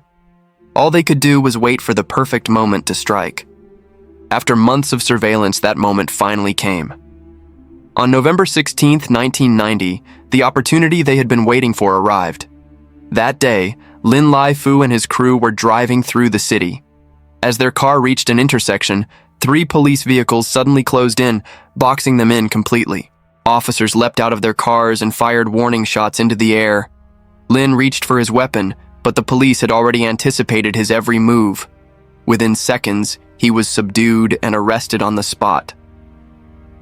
When police searched Lin's vehicle, they were stunned by what they found: a full arsenal stashed inside. The car was loaded with 7 handguns, 3 rifles, 2 bulletproof vests, grenades, and over 500 rounds of ammunition. It wasn't just a car, it was a mobile weapons depot. Back at the police station, Lin Lai-Fu cooperated fully with investigators. He openly confessed to the crimes he had committed over the years, some of which the police had never even known about. There were so many that he couldn't remember them all. But with his capture, the nightmare he had unleashed across Taiwan was finally coming to an end. What puzzled the police most was Lin's demeanor. He didn't resist arrest as they had expected. Instead, he was calm and surprisingly cooperative. And then, he made a request that took everyone by surprise. During his time on the run, Lin had been closely supported by his girlfriend, Adao. She wasn't just a partner, she had been his most trusted accomplice, helping him manage his affairs and often driving him from one hideout to the next. The two had already had 1 child together, and at the time of his arrest, Adao was pregnant with their second. The police had been searching for her for a long time, but without success. It wasn't until 3 days after Lin's arrest that Adao voluntarily surrendered herself to the Criminal Investigation Bureau, escorted by a police reporter. Since murdering the sausage vendor 4 years earlier, Lin Lai-Fu had been involved in over 100 criminal cases and had taken the lives of 27 people. After a thorough investigation, the prosecutors indicted him, and the court sentenced him to death. Photos from that day still circulate online, Lin wearing a suit, his feet shackled in chains, preparing to walk into the ceremony. On July 25, 1991, his wedding day, Lin seemed to be in good spirits. He even smiled for the TV cameras and spoke candidly about his emotions, saying the feeling was like being out at sea, sometimes rising, sometimes falling. However, not long after the wedding ceremony with Adao, Lin Lai-Fu was taken to the execution ground and shot by firing squad. He was only 32 years old at the time. A life soaked in blood and violence had finally come to an end, paid for with his own. Adao, in the end, was granted the title of wife, but the price she paid was losing her husband almost as soon as she had gained him. The child in her womb lost a father before even taking its first breath. And one day, when those children grow up and come to understand the truth, what will they think of the man who gave them life? Perhaps for Lin Lai-Fu, that question left unanswered in the eyes of his own children is the harshest punishment of all. Have you ever heard the story of a gang boss so elusive that even the FBI spent decades chasing him down? A man who entered the underworld at the age of 9, became one of the most feared kingpins in America by 16, and was ultimately sentenced to an unbelievable 2,900 years in prison? If you think Hong Kong crime films or Western mafia stories are brutal, then today's tale will leave you stunned. This isn't a movie script or a crime novel. This is the real-life story of Zhou Guoqiang, a blood-stained legend in the Chinese gang world of San Francisco. In 1960, deep within the narrow, dim alleys of a Hong Kong slum, a baby let out his first cry. His parents named him Zhou Guoqiang, hoping he would live a life of peace and smooth sailing. But fate had no mercy for him, not even for a single day. He grew up in poverty. His parents were constantly working, barely earning enough to survive, and had little time to care for their son. Sickly and small, without anyone to protect him, Guoqiang quickly became an easy target for bullies.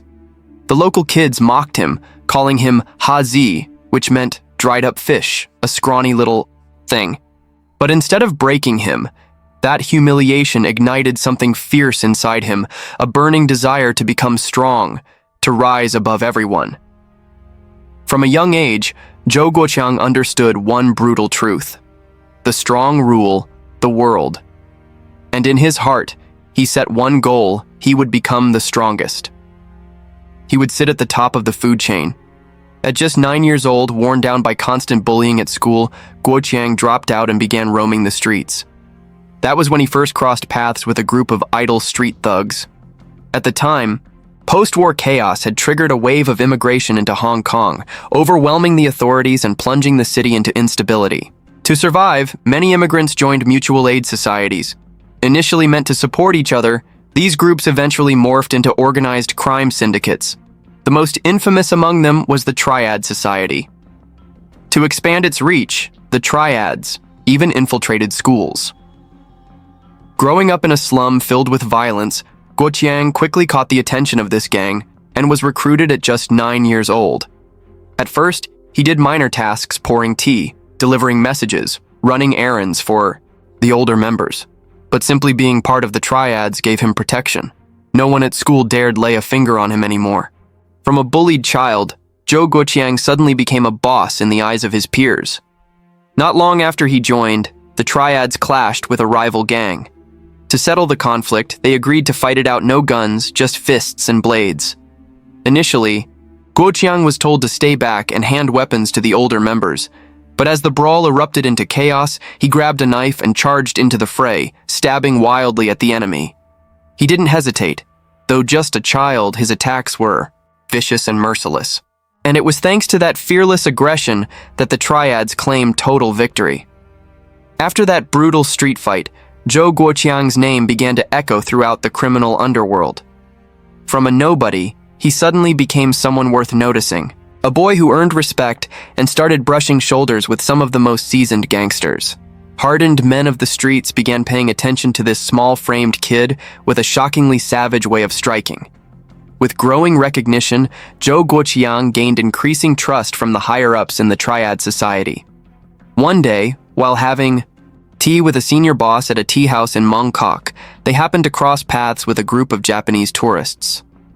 The boss, harboring deep hatred toward the Japanese, launched into an attack without warning or reason. Seeing his elder strike, first Zhou Guoqiang didn't hesitate. He rallied the younger members and joined in, beating the tourists senseless until blood soaked the floor. The police arrived quickly, but the boss managed to escape, leaving Guoqiang and a few others behind. In court, since they were all minors, the judge sentenced them to 1 month in a juvenile rehabilitation center. It was meant to teach them a lesson. But to Zhou Guoqiang, it wasn't a punishment, it was a badge of honor. He wore that scar proudly, boasting of it as his first battle mark. He once said that even if he didn't understand why the boss had attacked, his loyalty was absolute. "The boss's enemies are my enemies," he declared, "and that means I act without question." Over time, his reputation grew so loud that even his parents couldn't ignore it anymore. No parent wants their child to be swallowed by the underworld, a life where danger lurks around every corner, where the line between life and death is razor thin. Out of love and fear for their son's future, they began planning for a way out. When Zhou Guoqiang turned 16, they made a life-altering decision. They would take him to America. They chose San Francisco as their new home, hoping that, in this faraway land, their son could cut ties with the dark world of Hong Kong gangs and start over. Despite his cruel nature, Guoqiang was deeply loyal to his parents. He didn't argue. He followed them to the US without resistance. His mother was overjoyed, believing her son might finally turn over a new leaf. After all, he was still only 16, still young enough to change. What she didn't know was that even in a new land, he never truly left his old life behind. Before he left Hong Kong, a Triad boss handed him a letter, instructing him to deliver it personally to the head of the Triads in the US. "They'll take care of you," the man had said. With that letter clutched in his hand, Zhou Guoqiang stepped onto American soil as a new immigrant. At first, life in San Francisco was completely foreign to him. Everything was strange: the culture, the streets, even the air. The language barrier made it even worse. Wanting to respect his parents' wishes, He enrolled in high school and tried to blend in. But that effort didn't last long. His poor English skills and the deep-seated racial tensions in American society quickly turned him into a target. White and black students alike bullied him without mercy. Back in Hong Kong, he had grown used to being bullied, but this time, things were different. He was no longer a weak boy. He had walked through fire in the underworld. He had learned brutality. He had learned power. And this time, he wouldn't take it. Instead of backing down, Zhou Guoqiang struck back with his fists. His retaliation was so violent, so explosive, that local police had to step in. The school, desperate to avoid legal trouble, quietly asked him to withdraw. After being expelled from school, he had nothing else to do. He spent his days wandering the streets of San Francisco's Chinatown. It was during this time that he remembered the letter the triad boss back in Hong Kong had given him before he left. Without hesitation, he decided to seek out the triad organization in America and present himself. The local boss of the triad, after reading the letter, immediately recognized Zhou Guoqiang as someone with great potential. He didn't hesitate for long. Zhou was welcomed into the fold almost instantly. From that moment, the path to becoming a gangster opened up for him once again. Joining the Triad Society in the US felt like returning to where he truly belonged. His boldness and brutality helped him gain footing in the criminal world, with lightning speed. One day, the Triads came under threat from a local gang demanding they surrender their territory, claiming the Triads had encroached on their turf. Neither side backed down. Tensions escalated, and it wasn't long before they agreed to settle the score in blood. But the rival gang played dirty. While most of the Triad's forces were headed to the agreed meeting point, their main base was ambushed. Upon hearing the news, the Triads rushed back to defend their stronghold. When the boss arrived, what he saw stopped him in his tracks. Zhou Guoqiang standing alone in the middle of a blood-soaked scene, gripping a cleaver still dripping with blood, facing down more than a dozen enemies. Not a single one of them dared to move forward. Guoqiang's entire body was smeared in blood, but there wasn't a hint of fear or retreat in his eyes. Thanks to his courage and the resolve of the other members, the Triads not only defended their territory but also solidified their growing reputation across the criminal underworld. That battle marked Zhou Guoqiang's rise. He quickly became the right-hand man of the boss, but his golden age didn't last long.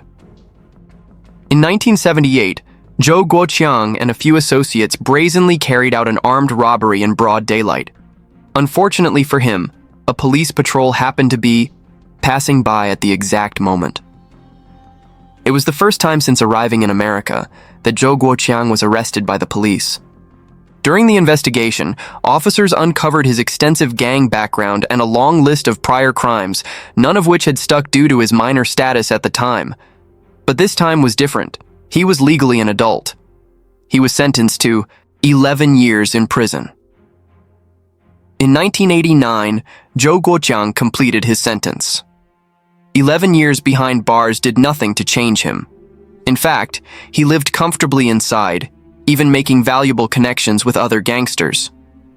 Just a year after his release, eager to prove himself once more, he carried out an assassination attempt on a rival gang boss, but this time, the plan failed. He was arrested at the scene and sentenced again this time for attempted murder. Even after being released from prison, Zhou Guoqiang never left the path of crime. He continued working in the shadows of the American underworld and earned significant merit for the Triad. His loyalty, demonstrated by years of imprisonment for the organization, gained him even more trust. Eventually, he was promoted to the position of deputy gang leader. What he didn't know was that the Triad Society had long been under watch by U.S. law enforcement. The operations of the Triad Society were having a serious impact on regional order. Though it originated in Hong Kong, this criminal organization had established an extensive network across the United States. Because of this, it wasn't just the local police keeping an eye on them, now the FBI was involved too. Investigations revealed that the gang was planning to dominate all Chinese criminal factions in the San Francisco Bay Area. Their crimes spanned every corner of the underworld: trafficking contraband, illegal gambling, extortion, murder, prostitution rings, and armed robbery. To U.S. authorities, the triad had become a dangerous threat that needed to be eradicated. With Zhou Guoqiang promoted to deputy leader, he was now under immense pressure from both law enforcement and federal agencies. During this time, in order to gather stronger evidence against the triad's illegal operations, the FBI embedded a Chinese-American officer named Jane Huang as an undercover agent inside the organization. She worked her way in and operated covertly for over a year. At the same time, the FBI partnered with veteran investigator Kenneth Liu to monitor every move the gang made. Zhou Guoqiang held his position as deputy leader for just 1 year before the organization was finally dismantled by police. In the sweeping crackdown, most of the key figures were arrested, and it marked the third time Zhou Guoqiang was taken into custody. But this time, escaping wouldn't be so easy.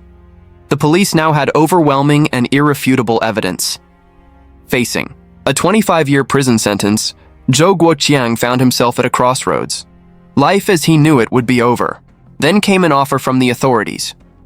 If he agreed to testify against the gang leader Benjamin Zhang and the rest of the inner circle, they would reduce his sentence. On one hand, Benjamin Zhang was the man who had mentored and supported him for years. But on the other, 25 years behind bars was a price too high to pay. After days of inner conflict, Zhou Guoqiang made his decision. He betrayed the Triad Society. He confessed everything he knew, helping the police secure convictions against Benjamin Zhang and his core members. As a result, he served only 8 years and was released in 2003.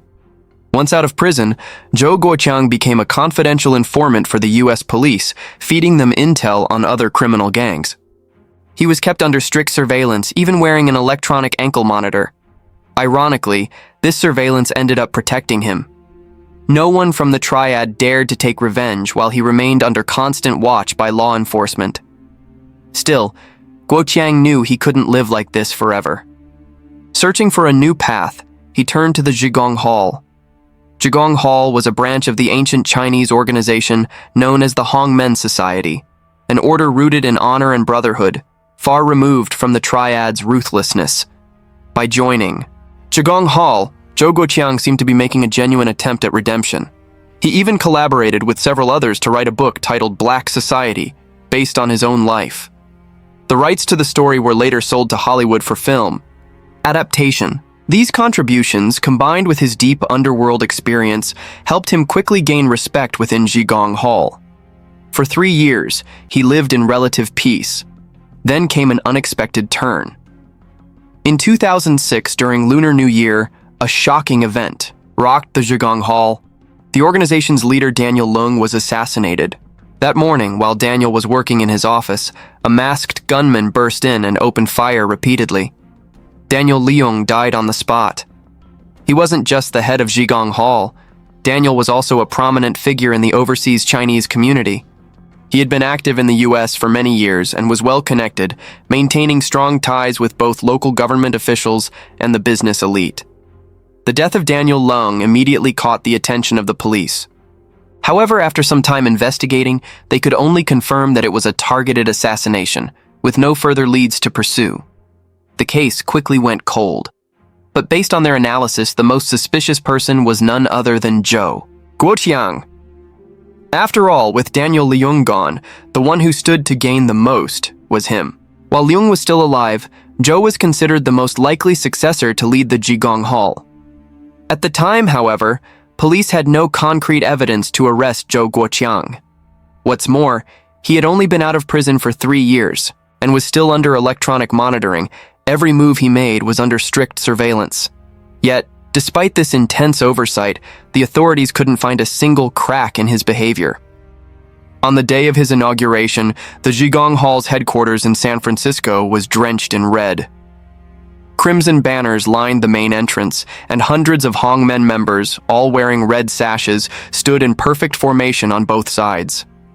Firecrackers roared like thunder, and the entire Chinatown district seemed to be caught in a storm of red confetti. Zhou Guoqiang, draped in a red ceremonial robe, his head wrapped with a matching red cloth, held in his hand the scepter symbolizing ultimate authority within the organization. He sat atop the society's legendary dragon throne. After officially becoming the leader of the Zhigong Hall, the U.S. police's surveillance order on Zhou Guoqiang expired. For the first time in years, he was free to move as he pleased, and with that freedom, his long-suppressed hunger for power and wealth reawakened. Before long, he found himself a powerful ally, Lawrence Yu, a Chinese-American congressman with a solid political foothold in the United States. Yu, too, had ambitions of using his political leverage for personal gain. When the two met, they quickly found common ground. In the end, Zhou and Yu decided to dive headfirst into the arms trafficking business. Zhou leveraged his extensive global underworld connections to source weapons and find buyers, while Lawrence Yu used his political influence to shield their operations from scrutiny. Within just a few years, the pair had become extraordinarily wealthy billionaires even. But no matter how careful Zhou Guoqiang was, he couldn't escape the watchful eye of the FBI. Arms smuggling is an extremely serious crime, one that crosses a red line in every country's legal system. To completely dismantle the growing empire of Zhou Guoqiang and Lawrence Yu, the FBI launched a special operation codenamed Whitehorse. They knew Zhou was no fool. He had been in and out of prison too many times to take chances now. Every move he made was calculated and cautious. If they wanted to gather solid evidence, they would need someone on the inside. The FBI carefully planted an undercover agent right beside Zhou Guoqiang. The mission lasted a grueling 4 years. At first, Zhou didn't trust him at all. He was only given trivial tasks, errands that meant nothing. But with support from the authorities, the agent managed to achieve a few notable accomplishments within the organization, slowly gaining Zhou's trust and inching closer into his inner circle. It wasn't until 2014, after years of quiet surveillance and after gathering enough evidence, that the FBI finally cast its net. Zhou Guoqiang and Lawrence Yu were both taken down by the law. That same year, both were arrested and charged with a string of serious offenses, including illegal possession of firearms, murder, and arms trafficking. Among the charges, 2 cases drew the most attention: the assassination of Daniel Leung in 2006 and the murder of Alex Zhang in 2013. Alex Zhang, also a member of the Zhigong Hall, was killed simply because he posed a threat to Zhou's power and position within the organization. Facing a mountain of charges, Zhou Guoqiang vehemently denied everything, insisting he was innocent. Before the verdict was handed down, he even gave a fiery 2-hour self-defense speech in court. He claimed he had been framed, that the prosecutor's accusations were nothing but lies, and that the judge had been biased from the start. He even lashed out at his own defense attorney, calling him incompetent and clueless about the law. Zhou went so far as to declare that he would appeal. But the moment the undercover agent was brought forward to testify publicly, Zhou was visibly stunned. Still, he quickly regained composure and continued denying every piece of evidence presented. He even demanded an investigation into the agent's identity. The court, however, paid no attention to his protests. No matter how strongly he resisted, the judgment was clear and final. Zhou Guoqiang was found guilty on all 162 charges. He was sentenced to 2,900 years in prison, with no possibility of parole. That meant the rest of his life would be spent behind bars, his fate sealed forever. Yet even after sentencing, Zhou didn't stop proclaiming his innocence. He insisted that throughout his years in the underworld, he had never harmed his fellow Chinese. He claimed that during his leadership of the Zhigong Hall, his goal was to uplift the Chinese people, to do good, and to support overseas Chinese communities. His words sounded noble, even righteous, but the reality: how many crimes had he committed? How many lives had been lost because of him? It was hard to believe he had never harmed his own. The story of Zhou Guoqiang stands as a stark reminder that power and wealth, when driven by greed, become a double-edged sword. No matter how many connections you build or how well you conceal your crimes, the truth will eventually surface. As the old saying goes, heaven's net is vast and wide, its mesh may be loose, but no one escapes. Once you choose the path of crime, it's only a matter of time before you pay the price. When we talk about dangerous outlaws, names like Billy the Kid from the American Wild West or Jesse James, the leader of the James Younger gang, often come to mind. But in terms of psychological terror inflicted on civilians, there's one bandit from China who undoubtedly tops the list. Today, we're diving into the story of a man who brought fear and horror to the people of Guizhou. He was known as the Wild Man, Zhou Erquan. Before we get into the case, if you're enjoying the video, please consider giving it a like and subscribing to the channel. It really helps with YouTube's algorithm, and on behalf of the entire team, thank you so much for your support. In Weining County, Guizhou Province, the name Zhou Erquan has long been a source of terror for the locals. He murdered, committed arson, robbed, raped, and never hesitated to carry out the most heinous acts. Even more horrifying, during his assaults on women, Zhou often forced the victims' family members to stand guard outside the door. Some, unable to endure the humiliation, took their own lives not long after. Over the years, Zhou committed more than 100 crimes across the provinces of Yunnan, Guizhou, and Sichuan.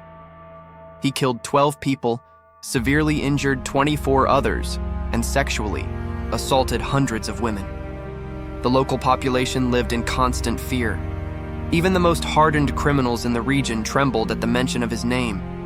Police launched multiple manhunts, but Zhou always managed to escape, using his deep knowledge of the terrain to vanish without a trace. More terrifying still, anyone who dared provide information about him to the authorities faced brutal retaliation. This made investigations nearly impossible and allowed Zhou to remain on the run for a full decade. What turned him into such a monster? And did he ever pay the price? A dark past Zhou Erquan was born in 1962 in the village of Keituo, Weining County, Guizhou Province. From a young age, he was known as a thug, constantly picking fights and getting into trouble. As he got older, his behavior escalated, from brawls to gang assaults. He was repeatedly arrested and jailed by police. However, each time he got out of prison, Zhou came back more violent than before. Eventually, he crossed the ultimate line. He killed someone. Although the crime should have warranted the death penalty, Zhou was sentenced to life in prison instead. For someone as fearless and defiant as Zhou, the thought of spending the rest of his life behind bars was intolerable. So, he began plotting his escape. Relying on his boldness and his knowledge of the local geography, Zhou successfully broke free during an outdoor labor assignment. Life in the forest. After escaping from prison, Quan fled deep into a remote forest in Weining County. This area lies at the heart of the Wuming Highlands, where the average elevation exceeds 2,200 meters. The landscape is a tangled maze of dense forests, caves, and ravines, making any pursuit nearly impossible. What's more, the cost of living here is extremely low, which is why many criminals choose it as a hideout. Out of fear of uncontrollable conflicts, the police rarely dare to carry out large-scale investigations in the area. Thanks to his familiarity with the terrain, Quan was like a fish in water. During the day, he hid in the forests or in caves. At night, he would descend the mountain to raid villages and marketplaces. He knew that if he were ever caught, there would be no escaping the death penalty. With nothing left to lose, Quan became increasingly reckless and brutal. Unlike most fugitives who tend to avoid harming the locals around their hideouts, Quan did the exact opposite. He mainly targeted people in Weining County, sometimes even those living just steps from where he slept. Before committing a crime, Quan would openly warn that anyone who dared resist would pay with the lives of their entire family. Standing over 1.8 meters tall with a broad, imposing figure and a face covered in thick facial hair, Quan struck fear into anyone who saw him. Each time he attacked, he came fully armed with a flintlock gun, explosives, a cleaver, and even a butcher's knife. He truly was the embodiment of terror. In a village in China, a man named Zhou Erquan was notorious for his heinous crimes. Whenever he robbed someone who had no money to give, Erquan would kidnap their children, holding them hostage to extort ransom from their families. If the families couldn't pay, he'd sell the children to human traffickers, amassing a fortune in the process. Beyond robbery, Erquan repeatedly raped women, and what made his atrocities even more unbearable was his habit of forcing the victims' families to stand guard outside while he committed his crimes. One night, Erquan stormed into the home of a villager named Yang in a small rural settlement. He dragged Yang out of bed and ordered him to stand watch at the door. That night, Erquan raped Yang's wife. After finishing, he brazenly stayed in, their home, sleeping soundly until morning. Yang, too terrified to protect his wife, could only sit outside the door, trembling in silence. But the nightmare didn't end there. The next morning, Erquan raped Yang's underage daughter. Before leaving, he beat Yang, claiming he hadn't stood guard properly. Devastated by the trauma and humiliation, Yang took his own life soon. After Yang's family wasn't the only one to suffer. Erquan had raped nearly 100 women, often in front of their loved ones. Yet, because of his terrifying cruelty, almost no one dared to assist or report him to the authorities. Those who tried to fight back were swiftly silenced. Erquan had no qualms about killing to cover his tracks. One fateful night, Erquan barged into Luoguo village and targeted the home of a man named Xing. He raped Xing's wife while Xing, paralyzed by fear, could do nothing but watch. But then, something unexpected happened. After the assault, Erquan, struck by the woman's beauty, decided he wanted to take her with him. The wife, horrified, broke down in tears, begging not to be taken away. Xing and their 2 sons fell to their knees, pleading for mercy. Their desperation only fueled Erquan's rage. Unmoved, he drew a knife and killed Xing on the spot. One by one, he slaughtered both sons. The wife, seeing her family massacred, fought back in a final act of defiance, but Erquan killed her too, leaving a trail of blood and devastation behind him. When the massacre occurred, Laguojai was just a small village. Although a few people heard the commotion, no one dared to step forward.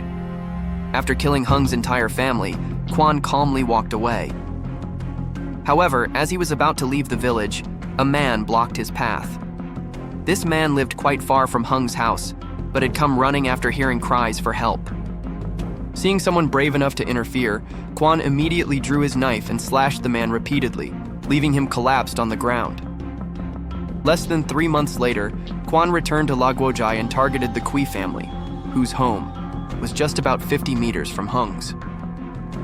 After assaulting the woman of the house, he tried to take her with him. She resisted fiercely. Without hesitation, Quan slaughtered the entire Kui family. Following the 2 massacres, the remaining families in the village fled in terror, turning Laguojai into a ghost town.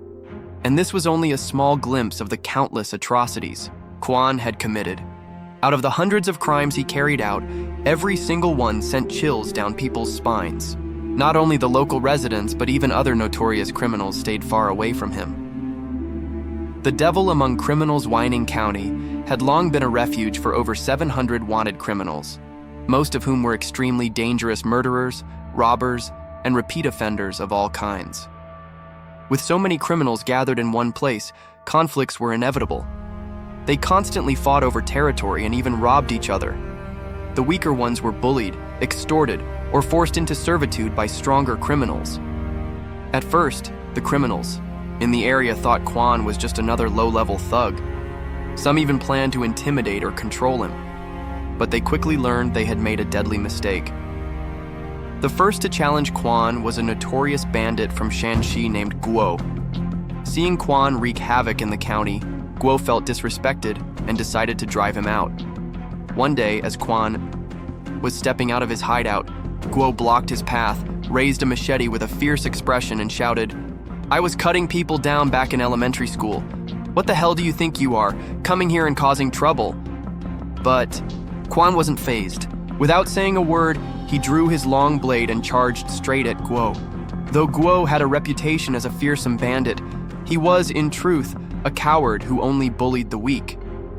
When he realized Quan truly intended to kill him, Guo panicked and turned to flee.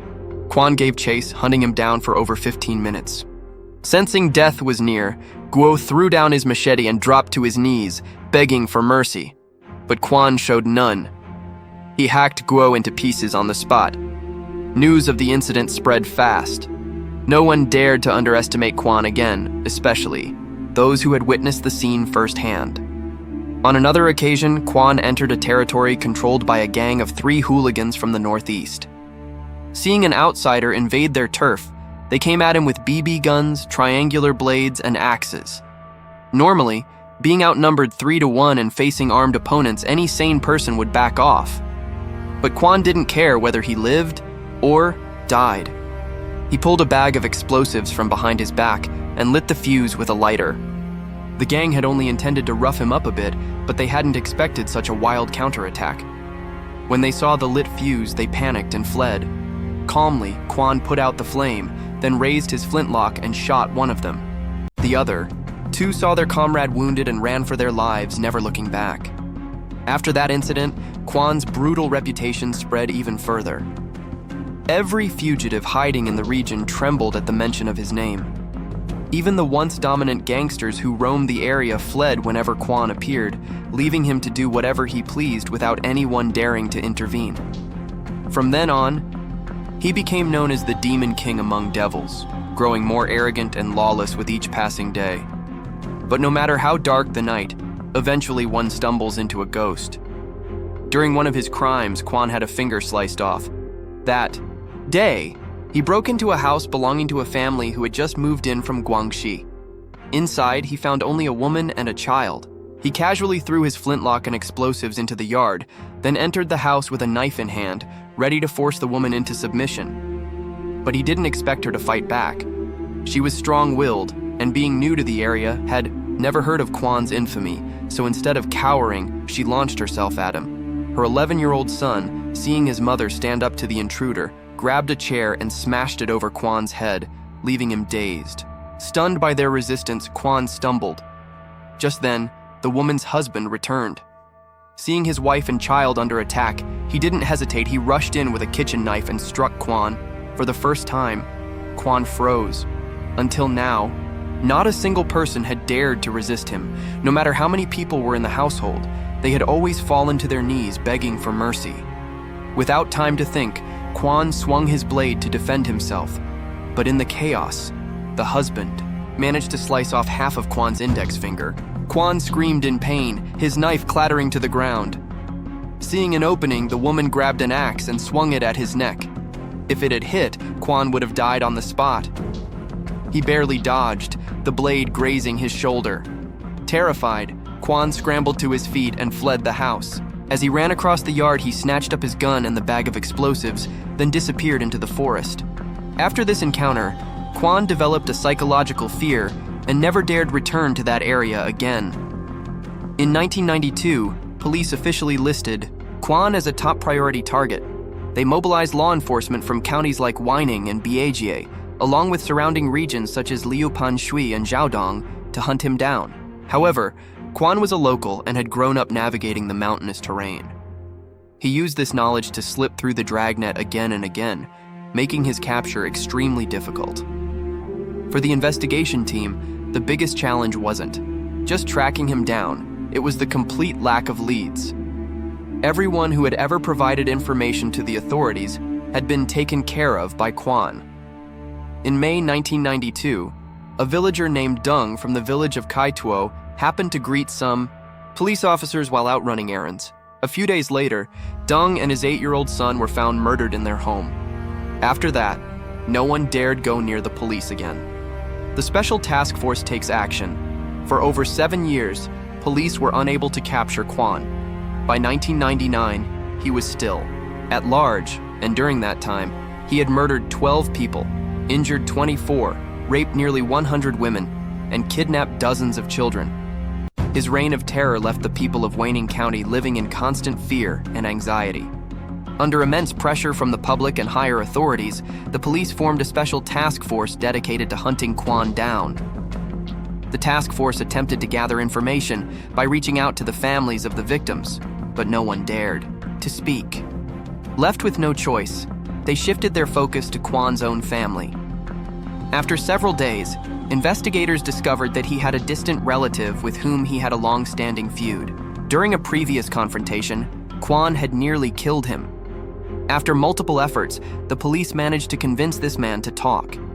He revealed that Quan might be hiding in a forested area near the border between Weining County and the city of Xuanwei in Yunnan Province. Following this lead, the police tracked down a small thatched hut in the village of Jishan, Longtan Township, where a man matching Quan's description had been living. On October 8, 1999, heavily armed police officers wearing bulletproof vests weighing over 20 kilograms and steel helmets set up an ambush along the paths Quan was known to use. After hours of waiting, they finally caught sight of him. Seizing, the moment when Quan was off guard, they launched the arrest attempt. But Quan was extremely alert at the first sound of movement. He drew his gun and fired 2 shots before bolting into the forest. However, the police had prepared for such a scenario. They immediately gave chase, gradually closing in and tightening their perimeter. The confrontation turned into an intense standoff that lasted nearly 40 minutes. In the end, after almost 10 years on the run, the vicious criminal was finally captured by the waning police. On October 26, 2002, Quan was sentenced to death for murder, rape, robbery, kidnapping of women and children, and a long list of other crimes. The demon who had brought suffering to countless people and families was at last brought to justice. This case shows us something deeper. A troubled, defiant childhood often hides unresolved conflicts and a lack of direction.